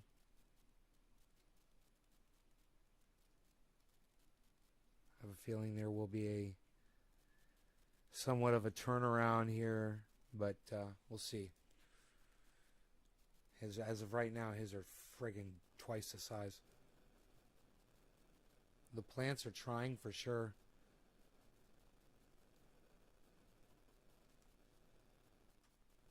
Plus, I did a whole bunch. I planted potatoes today. There's zucchini and tomatoes coming out. And I found a pole bean plant outside one of the pots, and I planted that inside pot number 3, which is right inside the door, right when you come in. So right when you come in, you'll see that pole bean every time you come in the door, you know? Yeah. I can see it better if I looked over here. Yeah, I can see the pole bean, man. I can see it. It's right there. I can see the pole bean, bro. It's green. So it may have survived the transplant. Also, you'll notice the soil looks like it retained its moisture, which I'm surprised it didn't dry out. But I'm going to go out there. I'm going to wet it all down, all over. I'm going to keep wetting it down, keep wetting it down, and keep wetting it down. I'm going to get that soil so wet, it's going to soak all the way through eventually to the bottom on all of them. That's what I want. I want the water to go through all the way. It's going to take a long time to do it, but I'm going to go out there every day and just keep watering them in and just sprinkle at a time, sprinkle at a time. You don't want the water to run off. You want it to stay on top and sink in. So you just spritz, go on to the next one. Spritz. As if there's water sitting, you move on to the next one. You know? And stay off the plants. Tonight, I'm going to go out there and water those plants down and get all the dust off them. They're going to be beautiful tomorrow. I'm going to spray all the dust off. In fact, I'm going to go do that right now. What do you guys think about that? There's too many people. I'm not going to leave you guys. But what if I were to, you were able to see me down there watering? Would you guys like that? Would you like to see me down there working? I could do as much as that. In your chat.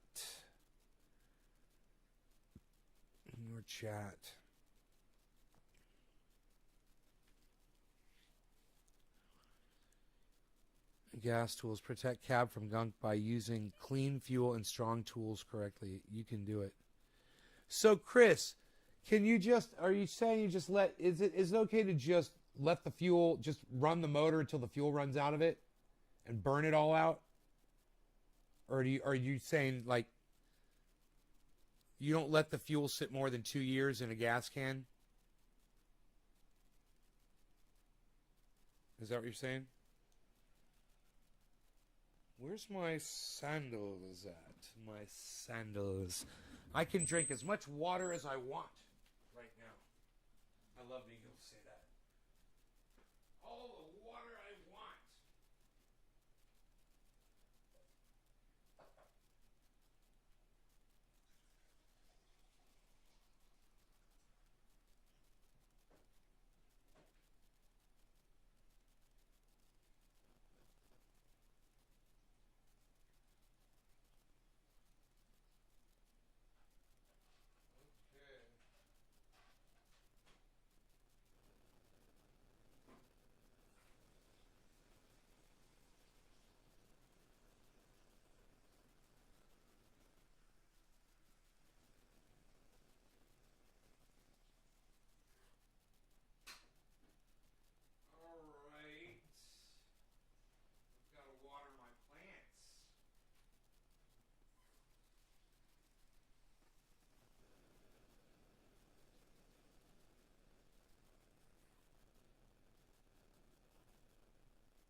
Joy dish soap containers are great tools for transporting water around the kitchen. Love. Does Rogie need food? He's hungry. Yeah, Just in case he's a hungry little hippo. Just in case you're a hungry little hippo.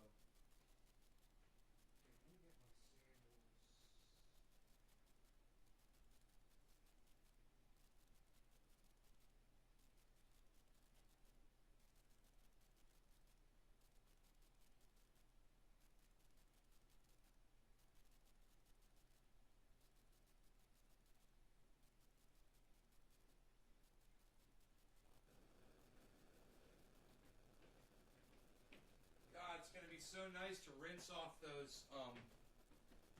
It's gonna be so nice to rinse off those leads, man. Oh fuck.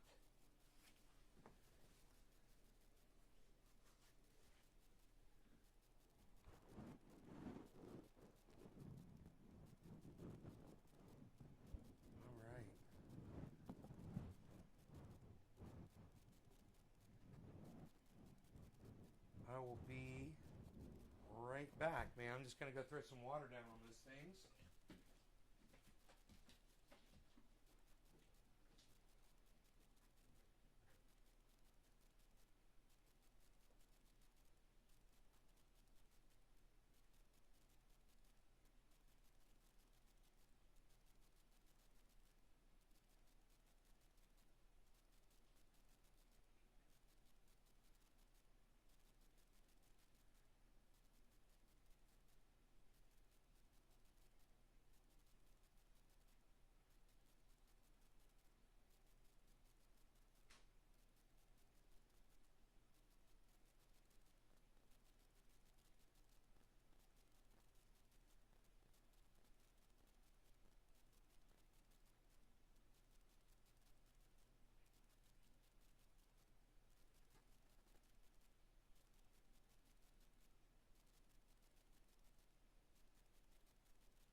Okay. Wow. Look at y'all. Look at those plants all watered and rinsed off, shaken off, and some of them, you know, had the branches that were down a little bit, so I kind of shook them a little bit with a little bamboo branch just to get excess water off them, just so they'll perk up a little bit. But I went ahead, I turned the lights on. The timers are not working correctly. I don't know why. Both the timers don't seem to be functioning properly. I've got other timers. I just go down there every day, and it gets me in there, you know, to go turn the lights on, to go work on them. It's going to make it, the fact that the timers aren't working is going to make me there and present, and the plants will benefit. Everything will benefit. The more often you're in there, the more often you're in your grow, you know, the healthier it will be. It will reflect that your presence has been a huge influence on every aspect of that room. You being in there, it means so much, you know. And there is so much to do in there, and just keeping that soil wet, man. When those roots hit that wet soil, they're gonna be so freaking happy. They're just gonna explode and just keep going through there, and I can put rings of nutrients on the outside, all kinds of stuff to make them just explode. You know, plenty of fish oil and fish emulsion and blood meal and bone meal and fish bone meal and fish meal and bat guano and Epsom salts and hard rock phosphate or soft rock phosphate, whatever it's called, and potash and alfalfa meal, cottonseed meal, earthworm castings, more vegetable compost. I've got a whole bucket of vegetable compost in there still, and of course compost tea the whole time, you know, which is in that bin over there. I haven't used it yet this year, but I should go out there with the watering can and start using the compost tea. And I've got a bag of compost right now that I could literally just take that. It's probably full of microbes and shit. Yeah, I don't like the smell of horse shit. I don't want the smell of horse shit around my plants. I don't appreciate that smell. If you like the smell of horse shit when you're working around your plants, Chris, that's you, bro. I'll take earthworm castings any day. And my plants, yeah, fuck your horse shit, bro. I don't want to smell your stupid, stinky horse shit. That's just stupid. You always have horrible ideas. You know? Fucking horrible ideas. Earthworm castings is the way to go, people. Don't listen to Chris when it comes to what kind of poop to put in your grow. Listen to Nay. Listen to the clean guy. Listen to the guy with the 2-pack, not the guy you probably got a 6-pack. So don't listen to him. I love horse shit. Nobody says that, Chris Pete. Nobody loves horse shit. Nobody even says that. Nobody has ever said those words in that order before. No one has ever said the words, I love horse shit. No one has ever said those words. What is wrong with you, you non-person? You just have to stand out, don't you? Go eat your ice cream. I already did, dude. It really bothered you, didn't it? That really bothers you, doesn't it? I'm glad. I can still taste that tiramisu. Oh, it's okay, bro. You know what? In 16 hours, I can have more. I can have as much as I want in 16 hours.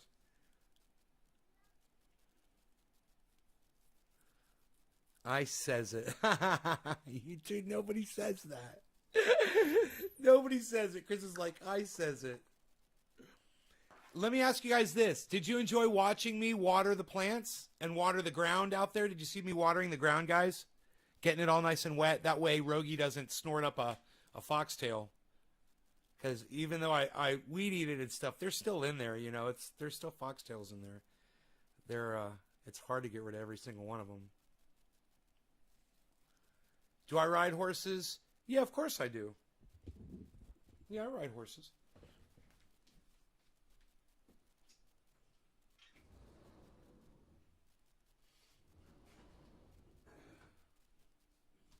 English style. I put on my chaps and my leggings. And my little black hat. And my straight, perfect posture. I enjoyed watching you. Oh, Kat, you did? Oh, cool. Good. Okay, cool. Good. Well, I gotta tell you, I'm looking at the video, guys. I hope you're looking at this on a large screen. If you are, you can see what I can see. And what I can see, guys, is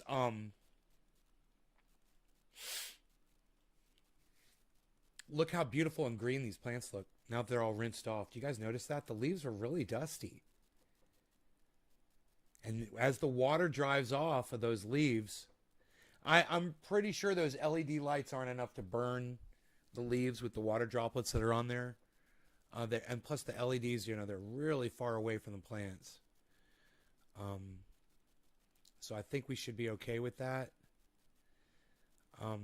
You know, I could go pull the plug, just let them dry for a couple hours just to be safe. I don't want to get water spots on my leaves. But I shook off a good part of it. And like I said, the lights are really far away. It's not like sunlight, and it's not like a grow light, you know, that's right above the plant. It's just a light to keep it from going into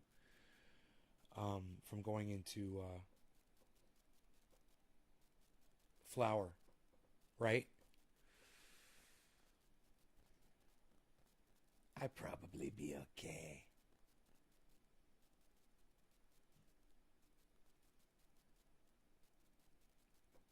I could kill those lights from right here in the kitchen if I wanted to. I got the circuit breaker up here.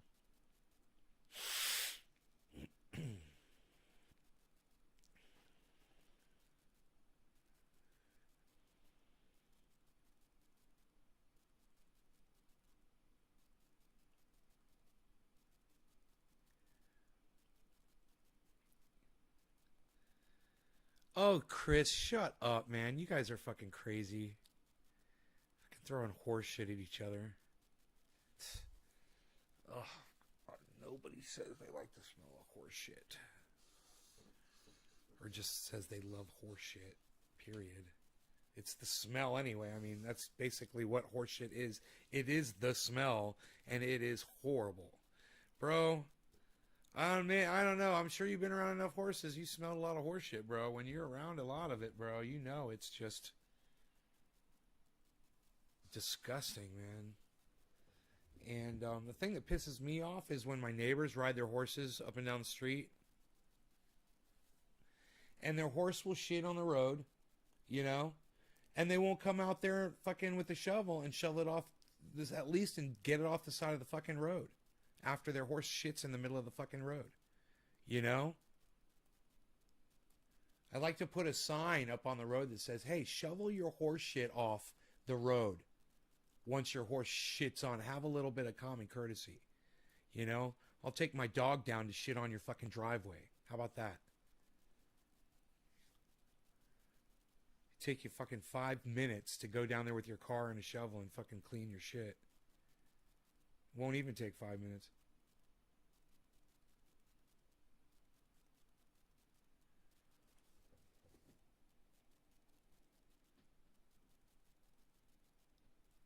I don't know what that means, but yeah, fuck horses, man. Fuck them. I can't believe, and let me tell you something else about horses. I can't believe people that have horses and think that it's like some kind of a fucking pet, you know, and enjoy that like a person enjoys a dog. It's like, you know, I'm not saying that a horse isn't lovable and that isn't worthy of being your pet, but if it was forced on you or something like that. But to go out of your way to purchase one or to obtain one, it's just complete insanity. Your whole life comes to a fucking halt. Who are you going to get to take care of that horse if you want to get away for a day or two? You know? It's like, what the fuck are you doing? Fucking horses, man.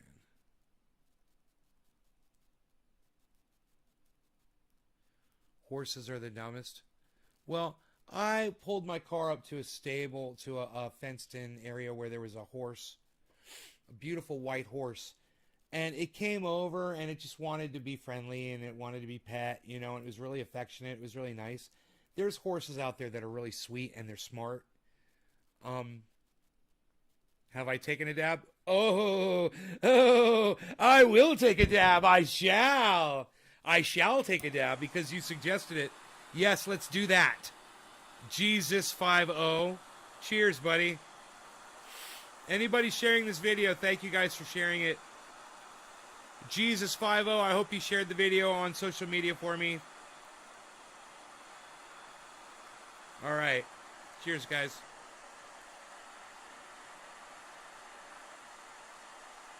Yeah, we've been live for over 2 hours. I've been smoking the whole time, man. We've been live.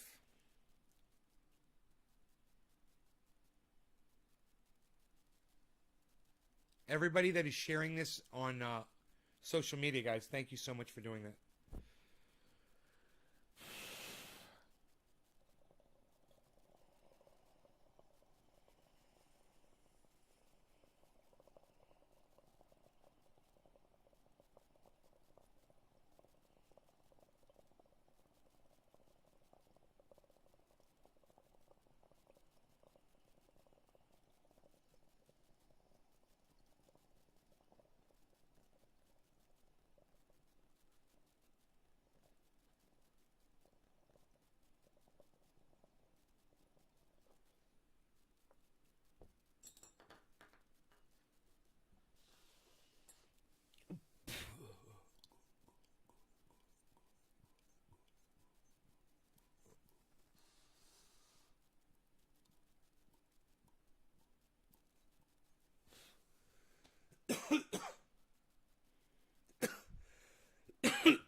Sounds like a song. I rode a donkey through Kashmir. There was cannabis growing everywhere.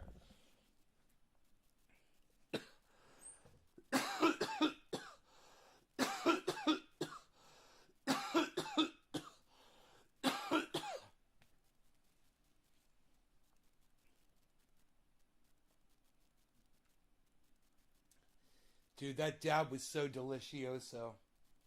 Delicioso!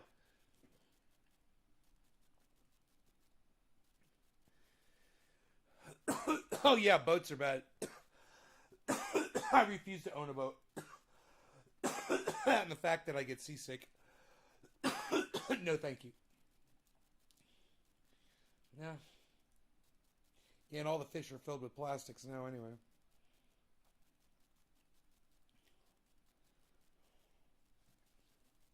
You know, there's 21 of you guys here. Who's going to leave my show if I play you one song on my guitar?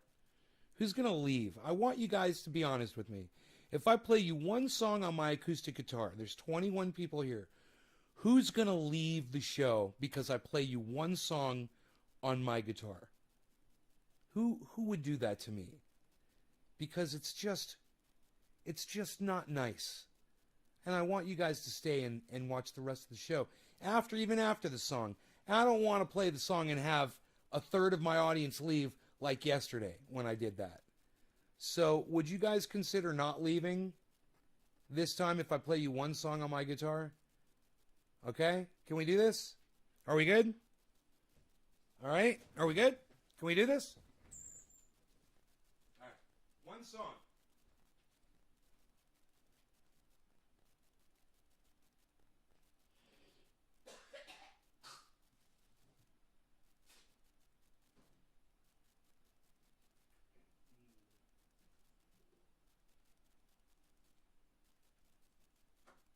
listen to one song, right?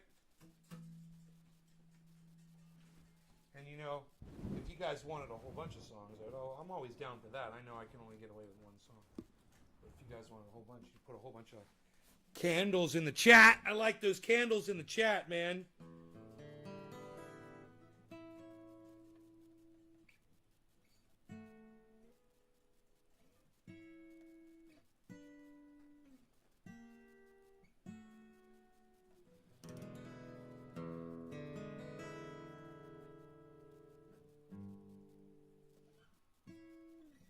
Well, I've never been to Spain, but I kinda like the music. Say the ladies are insane there, and they sure know how to use it. They don't abuse it. Ain't ever gonna lose it. I can't refuse it. Well, I've never been to England, but I kinda like the Beatles. So I headed for Las Vegas. Only made it out to Needles. Oh, can you feel it? It must be real. It feels so good. It feels so good. Well, I've never been to heaven, but I've been to Oklahoma.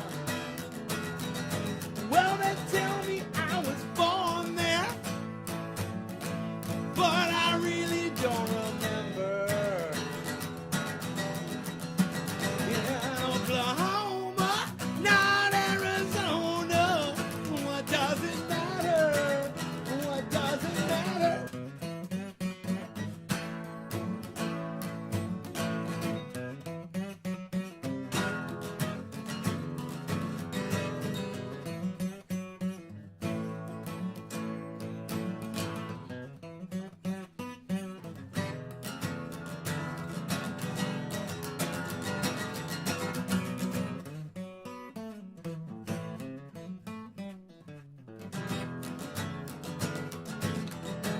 No, I've never been to Spain, but I kinda like the music.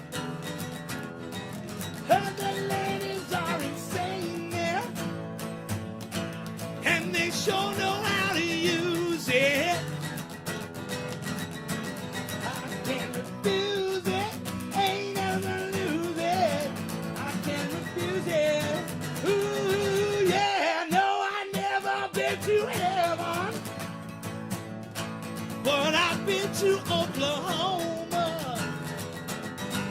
Well, they tell me I was born there, but I really don't remember. In Oklahoma, not Arizona. What does it matter? It doesn't matter.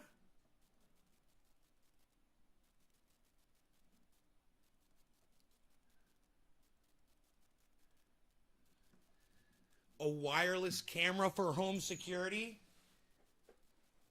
Some guy comes in here and asks me for a wireless camera for home security. Yeah,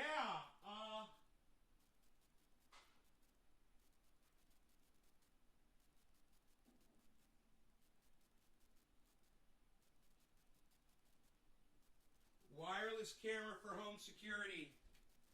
Wireless camera for home security. My favorite one, I got a whole bunch. My favorite one, bro, the fucking Nest Cam. I love it. Check that bad boy out. I fucking love the Nest Cam. Thank you, Wyman. Dude, the Nest Cam, you fucking put it anywhere you want, anywhere in the house within range of your Wi-Fi.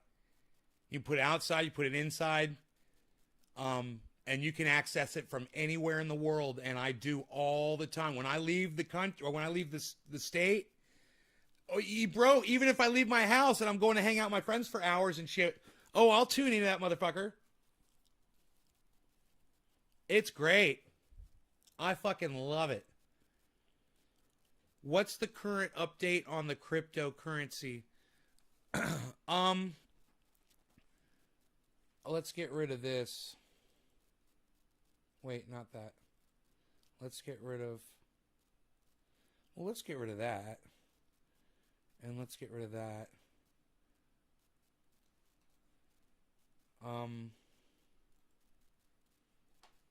We could take this down. Those plans aren't going anywhere.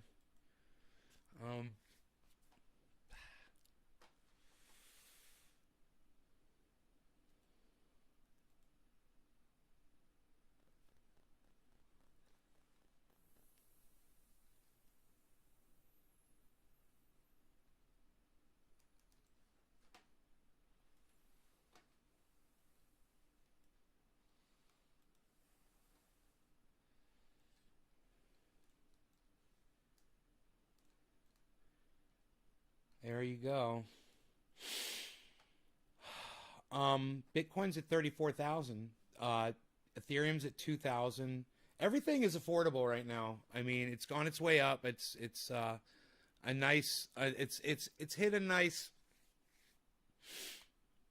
level where it seems happy, and it's sticking to that for the last couple hours. So I could see that as evidenced right here by Bitcoin in a flat line and Ethereum with a slight rise in a flat line. It's nice, you know. Actually, Bitcoin's kind of going down on a flat line, a little bit low, and Ethereum's kind of going up. Interesting. And our alts, ADA and Matic, they're kind of different. ADA is doing what looks like Ethereum is doing, and Matic looks like it's doing more like what Bitcoin is doing. So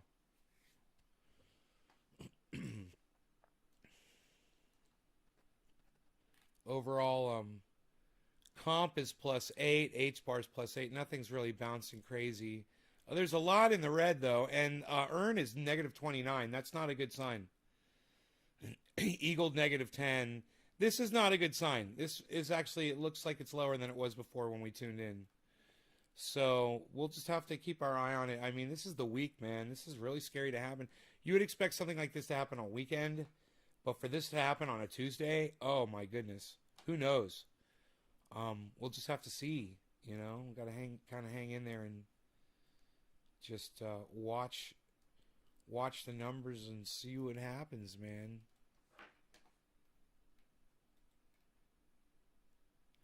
Doge is 20 cents.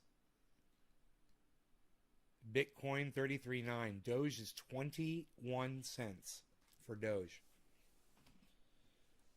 No, Matic is down, man. I told people to buy it at $1.61, but that's fine.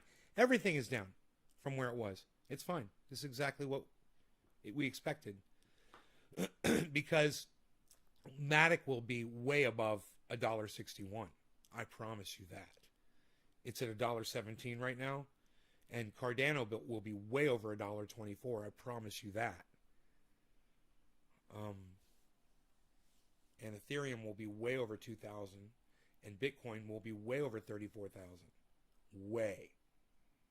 So, those of you that are hodling, that are just watching this happen, like I am, you're going to fucking love where it is in a few years. You're going to be really happy. You're going to be really glad that you did this.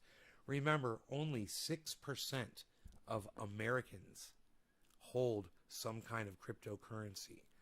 Only 6%. You are on the beginning. If you hold any of this stuff, you are on the front of the wave, man. You're ahead of everybody else. And as people clue into it, what you're going to find out is you're jumping in early is resulted in you guys making a ton of wealth. You guys are all going to be fucking so wealthy. You know, and those of you who have like a little bit of Doge or a little bit of this or a little bit of that, it's a few bucks, you know, $20 or $50 or whatever, and it went up to 100 or went up to 1,000 or whatever, and then you sold it all or whatever. You guys are fucking idiots. You guys are greedy, stupid little fucking idiots. Keep your money in. If you didn't sell your shit to buy in at a lower price, you're fucking up. I'm telling you, you're going to live to regret. You've heard the stories before. Leave your fucking money in. Leave your money in this market. Hey, Jesus. We don't call it marijuana. That's racist. We call it cannabis. It's racist, bro. It's a racist word.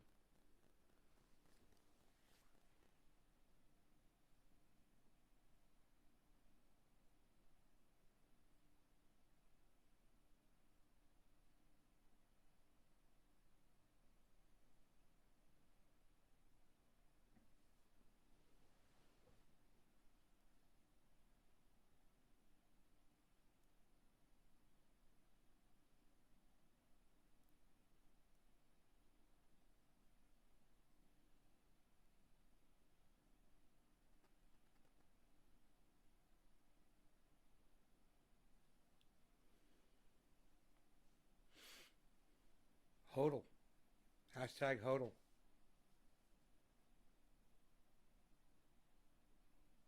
You got to put it in there and not look at it. If it bothers you, you got to put it in there and not look at it.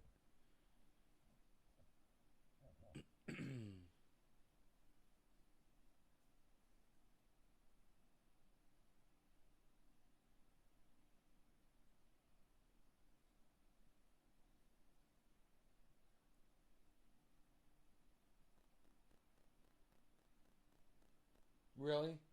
Well, are you in for the night? Or are you just hungry? The cat. Alright, hold on. Hold on, cat. You coming in? Here, let me turn this light off. Okay, ready? Huh.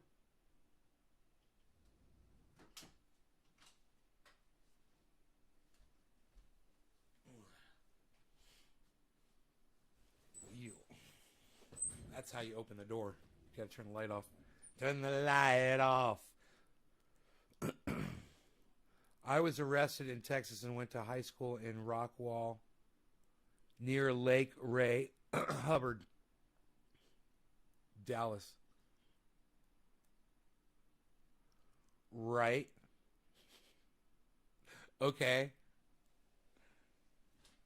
I'm high as fuck. I wonder what I'm going to do for the rest of the night.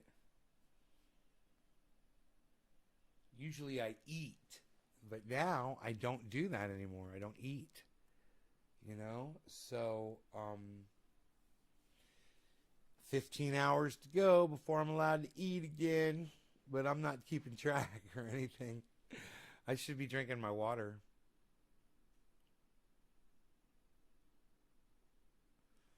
Right, Chris?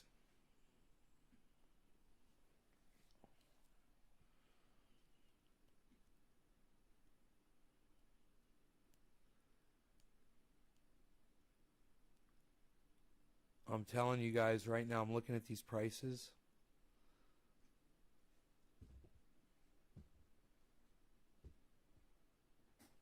And I got money sitting in the bank too, and I'm not doing it. But if you're looking, if you've got money sitting in the bank and you want to do it, man, now is a great time. The Moon Carl says anytime you could buy Bitcoin under $40,000, do it. And it's at 34 right now. It's 6,000 underneath that.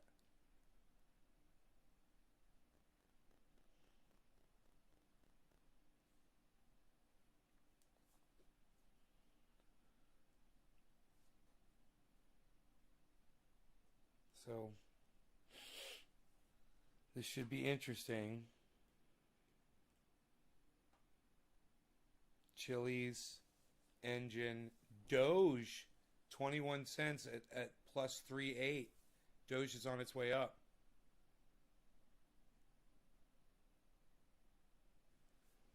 Man, 1,000. If I had $1,000, I wouldn't put all of it on Doge, bro. But I'd get some Doge, bro. I would totally get some Doge. But man, you've got Cardano, you've got Matic, you've got Ethereum, you've got Bitcoin. You know, you've got Polkadot. There's so many things that you could purchase with $1,000, $100, $100, $100. You get 10 different coins, $100 each. You would be fucking loving that shit. Just $1,000 to spend on 10 different coins, and to just watch what they do. You would be loving it. And yeah, your $1,000 one day, you look at it, if you put it into CryptoCap or CoinMarketCap, it tracks all that. So you can see, you know, you put your 1,000 and watch it. It go down to like 700 one day, 600 one day. You'd be like, oh, my $1,000 is the value of it, 600. But you let it sit, and then one day it's up to $1,200. You know? And you're like, holy shit, I made 200. That would be a time I would pull profit out of that.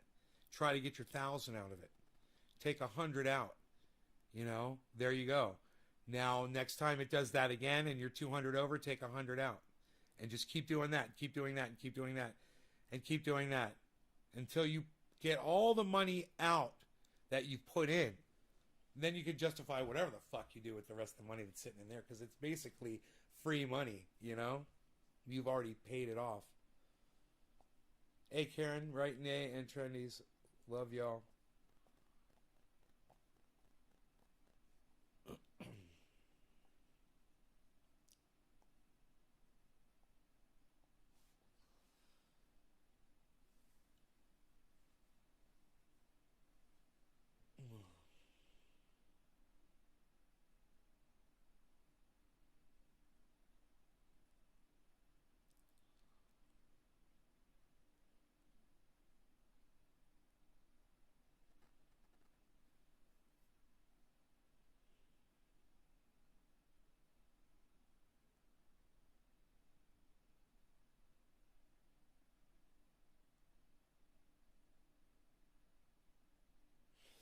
My father started the company that I invested in. It was a mini storage company.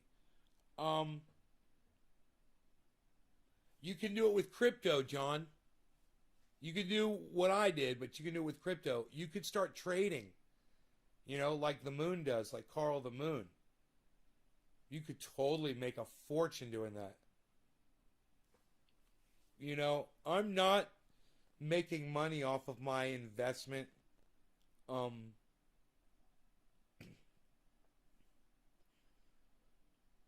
As of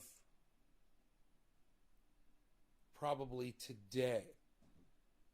But there are days when the market's doing really well that you could say that, you know, if I pulled my money out, I'd have made 30% of what I put in, which is thousands and thousands and thousands of dollars. It's amazing.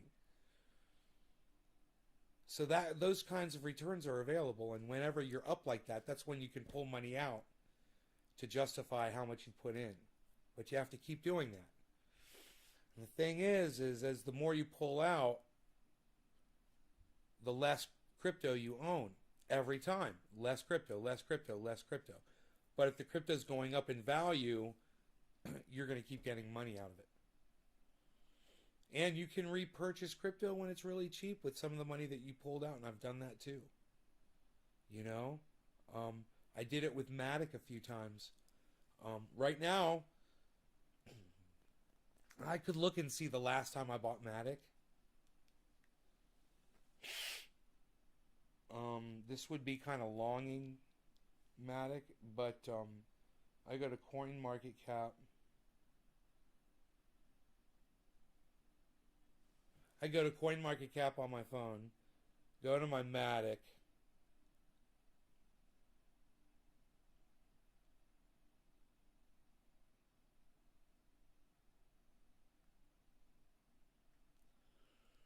All right, and see what I bought it at. The last time I bought Matic, I bought it at $1.48. So I could get right now. I could get it at $1.17. So I could purchase some at $1.17, and it'll bring my percentage average of what I've purchased in Matic down, the overall percentage, and it'll make I'm adding, an extra whatever I buy in value, but basically gives me more of when the coin is doing good, gives me more profit off of it because I bought more at a lower price than what I'm holding. Now, what's the lowest price that I bought it at?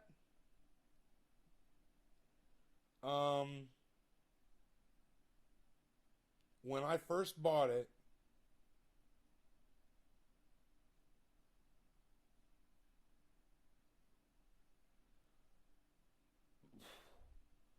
I bought Matic at 20 cents, man.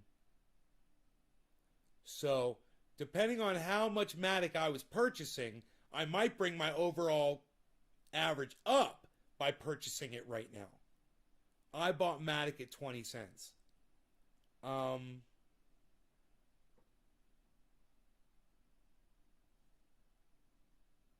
I also bought it at 34 cents.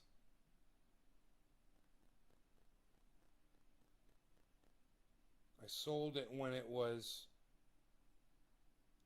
$1.75. Savvy. I sold it when it was $2.10. And then I purchased more at $1.94. I purchased more at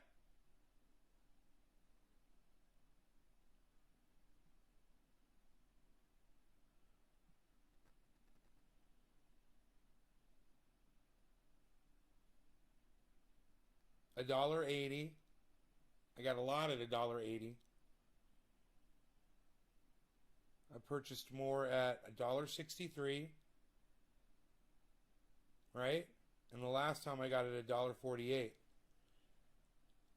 So on average, $1.17 is below average of where I've purchased it. For sure. So that would bring my overall average down by buying some right now. I have no problem doing that. But it was down to 92 cents before, It was all the way down to 92 cents. 24 hours ago. Within 24 hours. Cardano was $1. It went all the way down to $1. Ethereum went down to 1,700 and bounced. And Bitcoin went down to 28,800 and bounced. So it fluctuated $5,000 today. $6,000, guys. Bitcoin has fluctuated almost $6,000. $550. I'm a legend, John. Oh, thank you.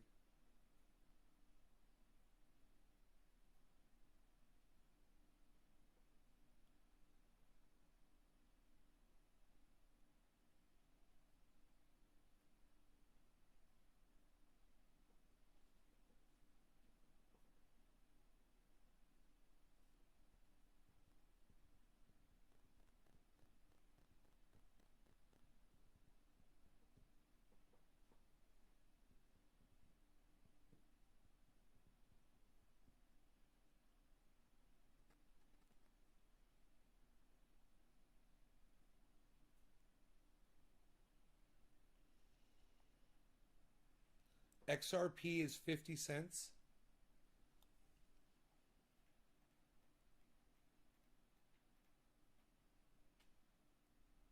$0.60 right now. Wow.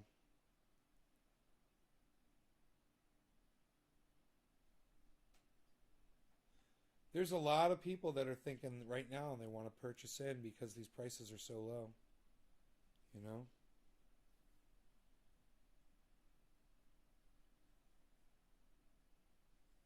I love when I pull profits. When you saw, I was telling you, I sold it at a $2 or whatever. I love seeing that, and I will buy and sell like that, and pull profits out. We'll need Joe to come in here and tell me what that's called, because it's not. I'm not day trading. I'm buying when it's low and I'm selling when it's high, pulling profits. That's not day trading. That's hodling and pulling profits. I think that's all you call it. I'm hodling and pulling profits, and adding more in, which Joe says is dollar cost averaging, but I say only buying at the dips,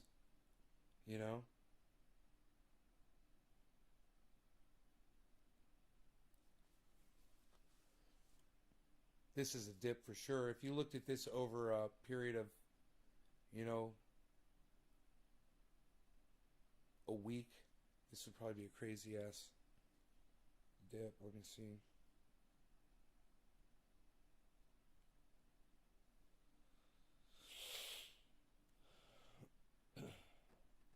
No, it was a gradual one, basically. Just over 7 days, just gradually went down. And then over the last day, yeah, there was a big drop. And now it's recovered from a huge drop. My portfolio's actually looking better than it was. It was really low, man. So, yay. My portfolio, I gotta get, here, I can just do this. I'm negative 25% on my portfolio. Not that bad. Tens of thousands of dollars down, but I'm okay. Did you hear about Mark Cuban's investment with Iron Titanium? I don't know about Iron Titanium, but I thought it was Mark Cuban did an investment with some kind of cryptocurrency and it dumped, and now he wants to regulate all crypto because he lost a lot of money or something. Was that Mark Cuban? I don't know. Let me know. All these billionaires are schmucks, if you ask me. Especially Elon Musk. He's the one that really needs to be punched in the mouth, as far as I'm concerned.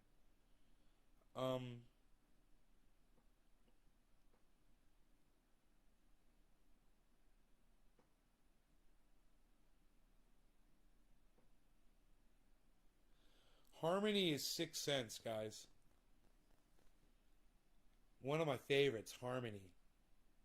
6 cents a coin. Imagine that. Polkadot is $16.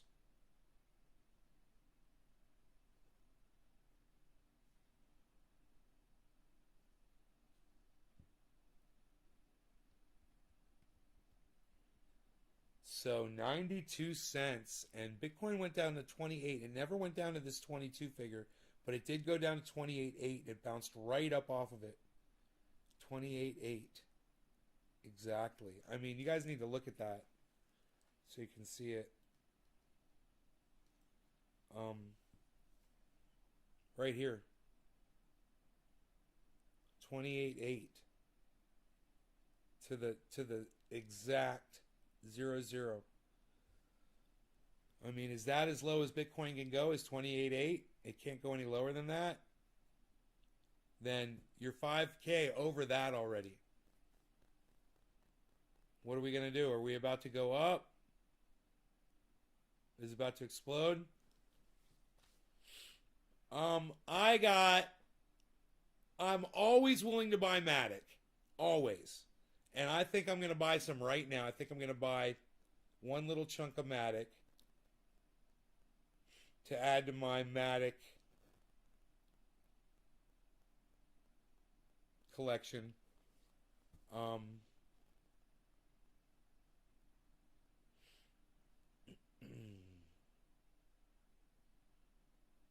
I'm thinking we're on our way up. I think the market's on its way up, and I'd like to buy some now and get rid of it, when I'm pulling profits. Get rid of some when I'm pulling profits.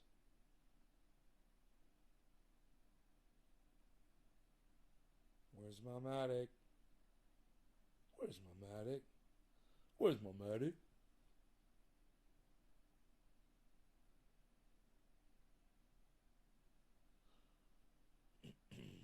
Why you beasling?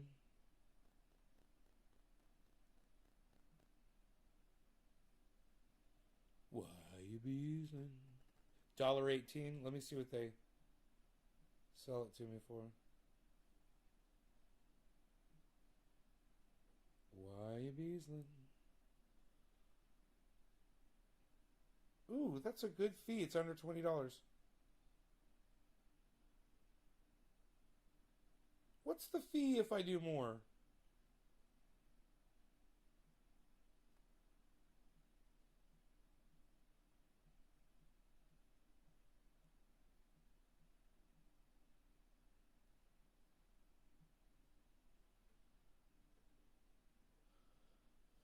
Yeah, that's $9 more. Huh, that's a bargain for me.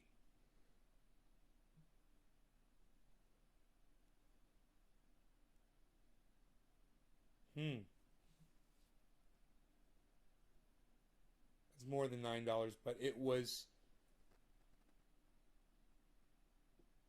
less than what it would be to get two purchases of, which is what I was going to do. And I was like, you know what? I'm just going to go ahead and do it right now. I've been buying Matic and not putting it in my CoinMarketCap account. So my portfolio is literally more it's higher in value than I when I look at it. I realize it's worth a lot more actually because I bought a bunch and didn't put it in there because I was lazy. You can add it anytime you want. That's the beauty of it. But that will also affect your overall percentage of how your portfolio is. So if you're buying in the dips like I am, and then you check your portfolio when the market's doing well, that will, when you have those values entered in there, it will show you a much better percentage outlook over what you would if you hadn't put them in. It's a good idea to enter your stuff in, keep track, keep up with it. But you can always go through and update, The bank took the money? I don't understand. Bitcoin up 3%. Altcoins maybe go up this morning. 33.8.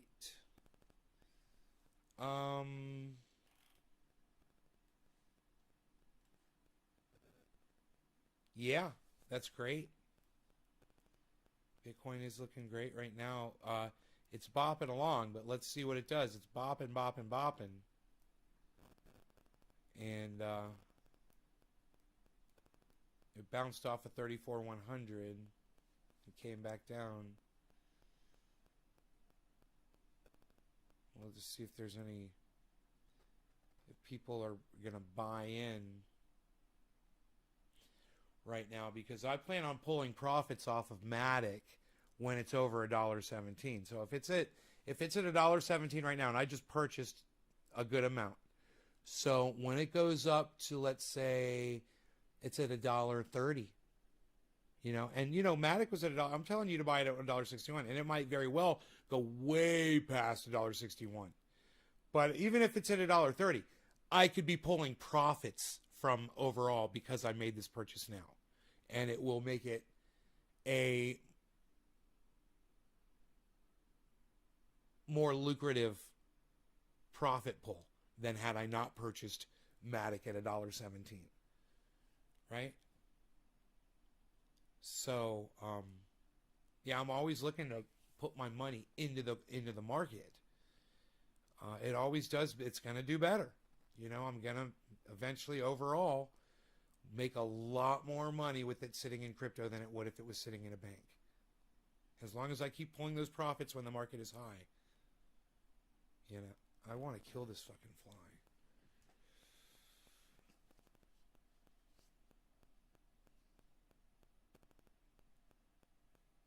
It's pissing me off. just don't want to spray my monitor.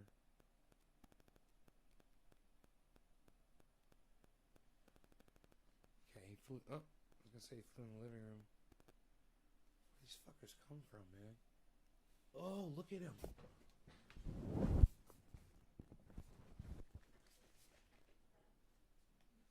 gonna try to ground him with my peppermint power spray. My peppermint power spray.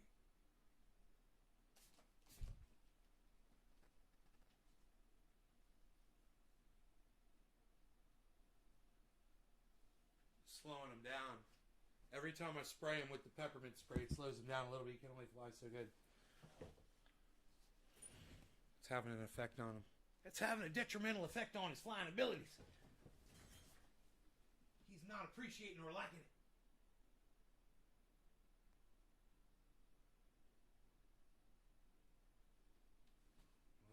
I lost sight of him. It's kind of fun hunting flies with my peppermint oil water. You're not spraying bug spray around the house, you know. It's nice peppermint.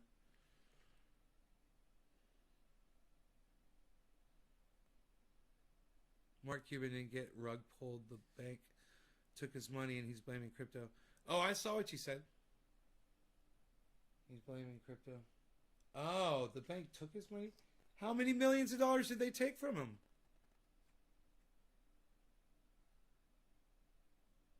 Dude, that fly's down. I don't know where he fucking went down somewhere, bro. I don't see him. I don't see him, man. I think I got him. I think I slowed him down. He's landed somewhere. Yo. I dealt with that dude. Bug assault. Yeah, that would have been fun. I've shot the bug assault many times at the local bar. They had him out on the. They had one of them out on the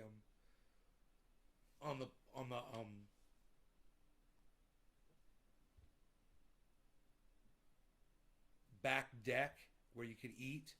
They had a bug assault gun. I used to sit out there and just punk, pow, punk, pow, pow. I love that shit. Oh God, so much fun. Great. I love the bug assault. Love it. I like the bug assault in super slow-mo. If you've seen the bug assault in super slow-mo, to see what the salt does to a fly in super slow-mo, it's crazy. It fucks them up, man. It's just like, dead.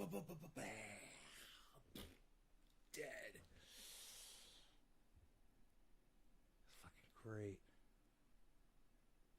Is that 3 spiders? Dude, it makes me want to catch this fly because I think I got 3 spiders up there to fight over a fly.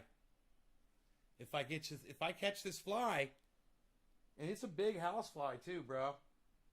I'll throw them up there in that web and watch these 3 spiders fight over them. I think that's 3 spiders. Yeah, where'd you go, bro?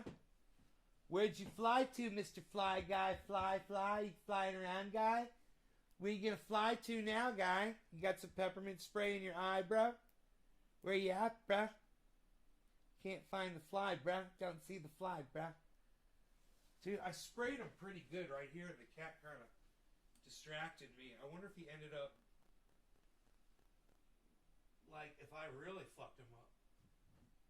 Because if you get him really good... I mean, I could have got him with a drop of that fucking peppermint oil. Could have got right in like the spiracles and really fucked his shit up. I'm looking, man. I'm looking. I don't see him anywhere. Let me see. Is that 3 Oh, it is 3 big fucking spiders. Wow, look at that, man. Yeah, it's 3 spiders. I want to find that fucking fly, man. Dude, I wonder if he's ended up in one of the lights.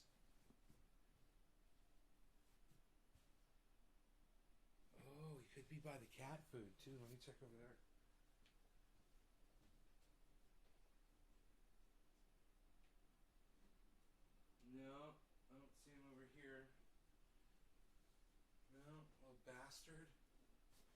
Damn, it's too bad I lost track of him. I want to get that motherfucker. Oh, there he is! Oh, glory be!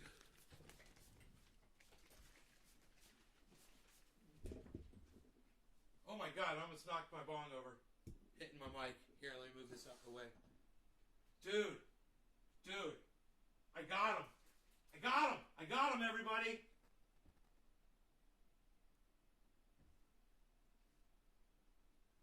I got the fly. Bowflow. I'm throwing them in the spider webs. Hold, please. The spider webs are over here. In the corner. Up top here in that corner. Here we go.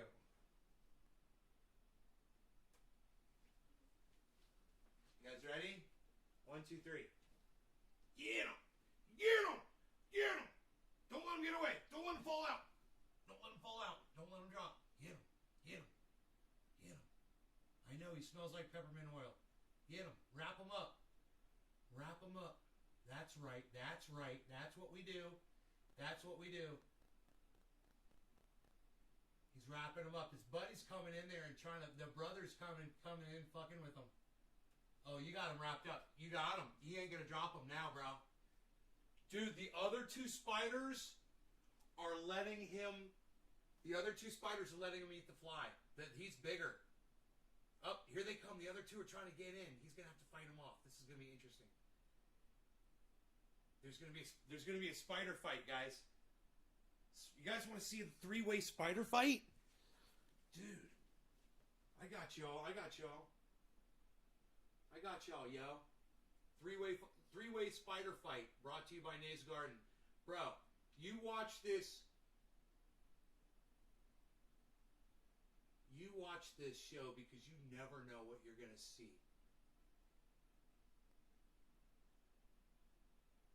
3 spiders fighting over a fly.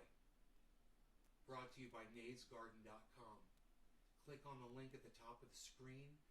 Grow 4 pounds for free information on how to grow 4 pounds on your veggies, or tune into my live podcast 3 times a day for personal access to my grow information.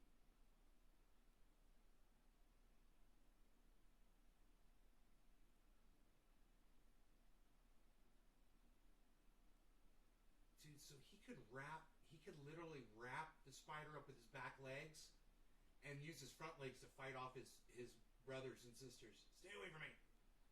He confused one with the other. The other one's like, wait, I was just chilling here. Why do you have to come here and mess with me? Now you got to deal with both of them. You fucked up, bro. You fucked up, bro. Now the other one's working on it. Oh, dude. You guys are... No, who knows who's going to end up with this fly? Who knows? The original one is the one on the bottom right.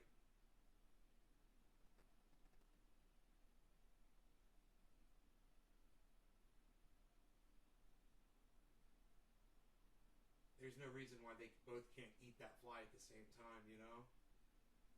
They might just happen to do that. We'll see. It'll be so interesting to find out.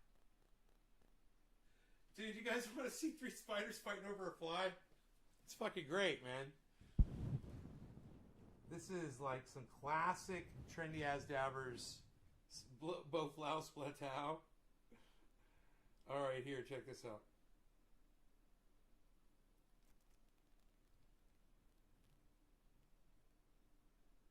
Fighting over a fly. Brought to you by naysgarden.com. Click on the link at the top of the screen.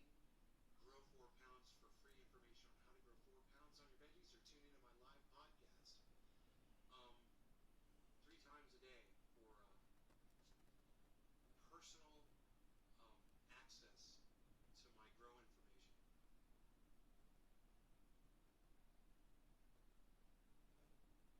Yeah, flies to lizards. That's awesome. I've got a So he could literally wrap the spider up with his. I've got an alligator lizard that lives under my front deck. I call him Godzilla. He's this big, maybe a little bit bigger. He's like this big. He's probably about 8 inches long. I got a beetle that was like a black beetle that was this big, and I put the beetle right where he lives, his little house. He was sitting right there looking at me, and the beetle crawled real slow right past him, and he watched the beetle, and he didn't eat it. And I was like, he's probably been eating all day, and he's probably fucking full. And he's probably going to watch that beetle and eat it later, I bet, you know? Lol, they are. Yeah, well, right now, only one spider is working on the fly, and the other two are off to the side. Now, the other one's coming over. Now, the other one is like, yeah, get off my fucking fly. This was my fly. I found this fly first. The other one's like, yeah, but I've been sitting here helping you out. He's like, fuck all that. Fuck all that. He's like, fuck all that shit, bro. Oh, now he's going up to the top. Oh, he's going up to the top of the web.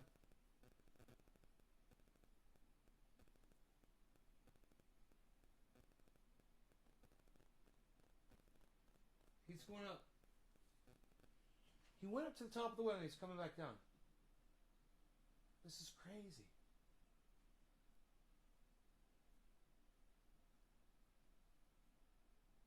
I don't understand the behavior. Now the other one's back there, wrapping up the fly. So they'll wrap up the fly, right? And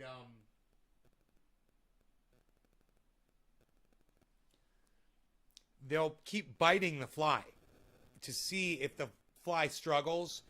And when they bite the fly and it barely struggles at all, that's when they fucking bite into it and inject it with poison. And then they'll chill for like a minute or two. And they'll come back and they'll grab that fucking fly and they'll pull it up to the top of the web. I've seen them do it a bunch of times.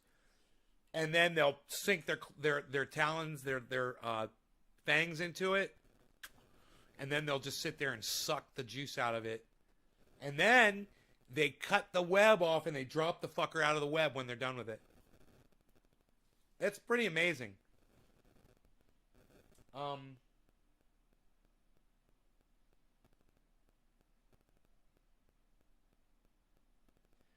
Yeah, these two are like... Now I've taken my eyes off, so I don't know which one is... Got it now.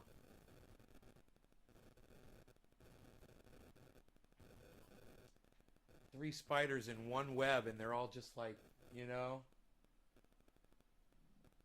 They got to take their turns over who gets to eat what. Because once one eats... It's done, and if another fly lands in that web, the other two are gonna have first pick at it. You know, the other one's not gonna be interested. It's gonna be hibernating. So they'll all probably be able to live together, the three of them. No, alligator lizard twists their body. No, man, I picked one up the other day. He didn't try to bite me at all. I don't think I've ever had an alligator lizard try to bite me. Maybe one time. But not really. Oh, they're so cool. I love them. I love the alligator lizards. There's red ones, and this one I call Godzilla is green. Just fucking beautiful. I just fucked up his whole world down there with, you know, all the cleaning I've been doing. And so I built him a house, and he loves it. Because I saw where he was living, and I was like, oh my God, you know, a fucking raccoon or a cat or a rat could get in here at you. So I put little roofs and bricks around it and shit. So it's like a shelter now. And nothing can get in from the top. And so the toad can get through there and the lizards can get through there. And he's sitting there at the very end of the cave. It's like a cave. And it's like 12 feet long. It's covered by screens and bricks. And it's cool. Maybe I'll show you guys what I did. And he's sitting right at the mouth of it. You know? It's like he's got that whole thing back there now. And all he could just walk back through that cave and just wait for bugs to come through there, I bet, you know?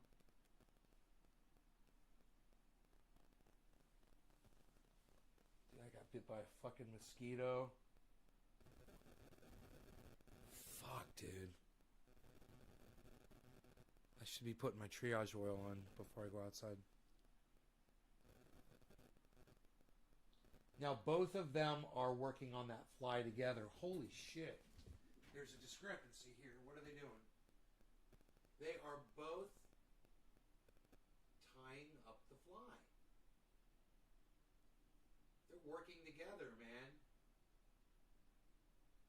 Okay, now the other one's walked away and has let this one do it. Now the wings are still sticking out on the fly, but you know what's crazy?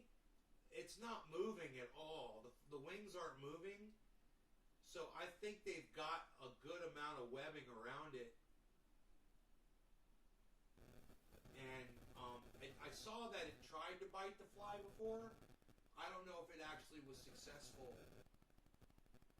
in biting it.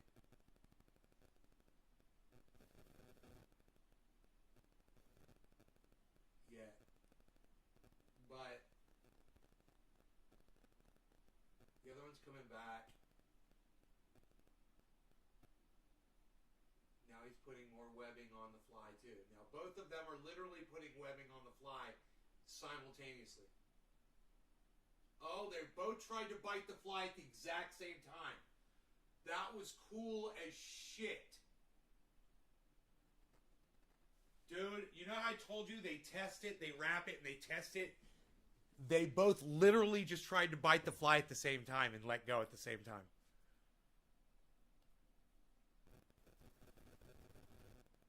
Right, John? You got little spiders? That's cool.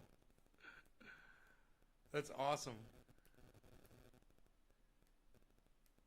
So, my Matic has already gone up a penny. It's already gone up a penny. So hopefully this is a trend. It's going up, and Matic will shoot up to like $1.30, $1.40, and maybe I'll pull profits. You know, maybe I'll pull a few $100 out or whatever.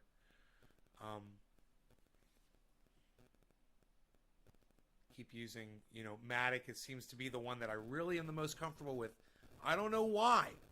You can do that with any one of these cryptos, guys, but I like using Matic.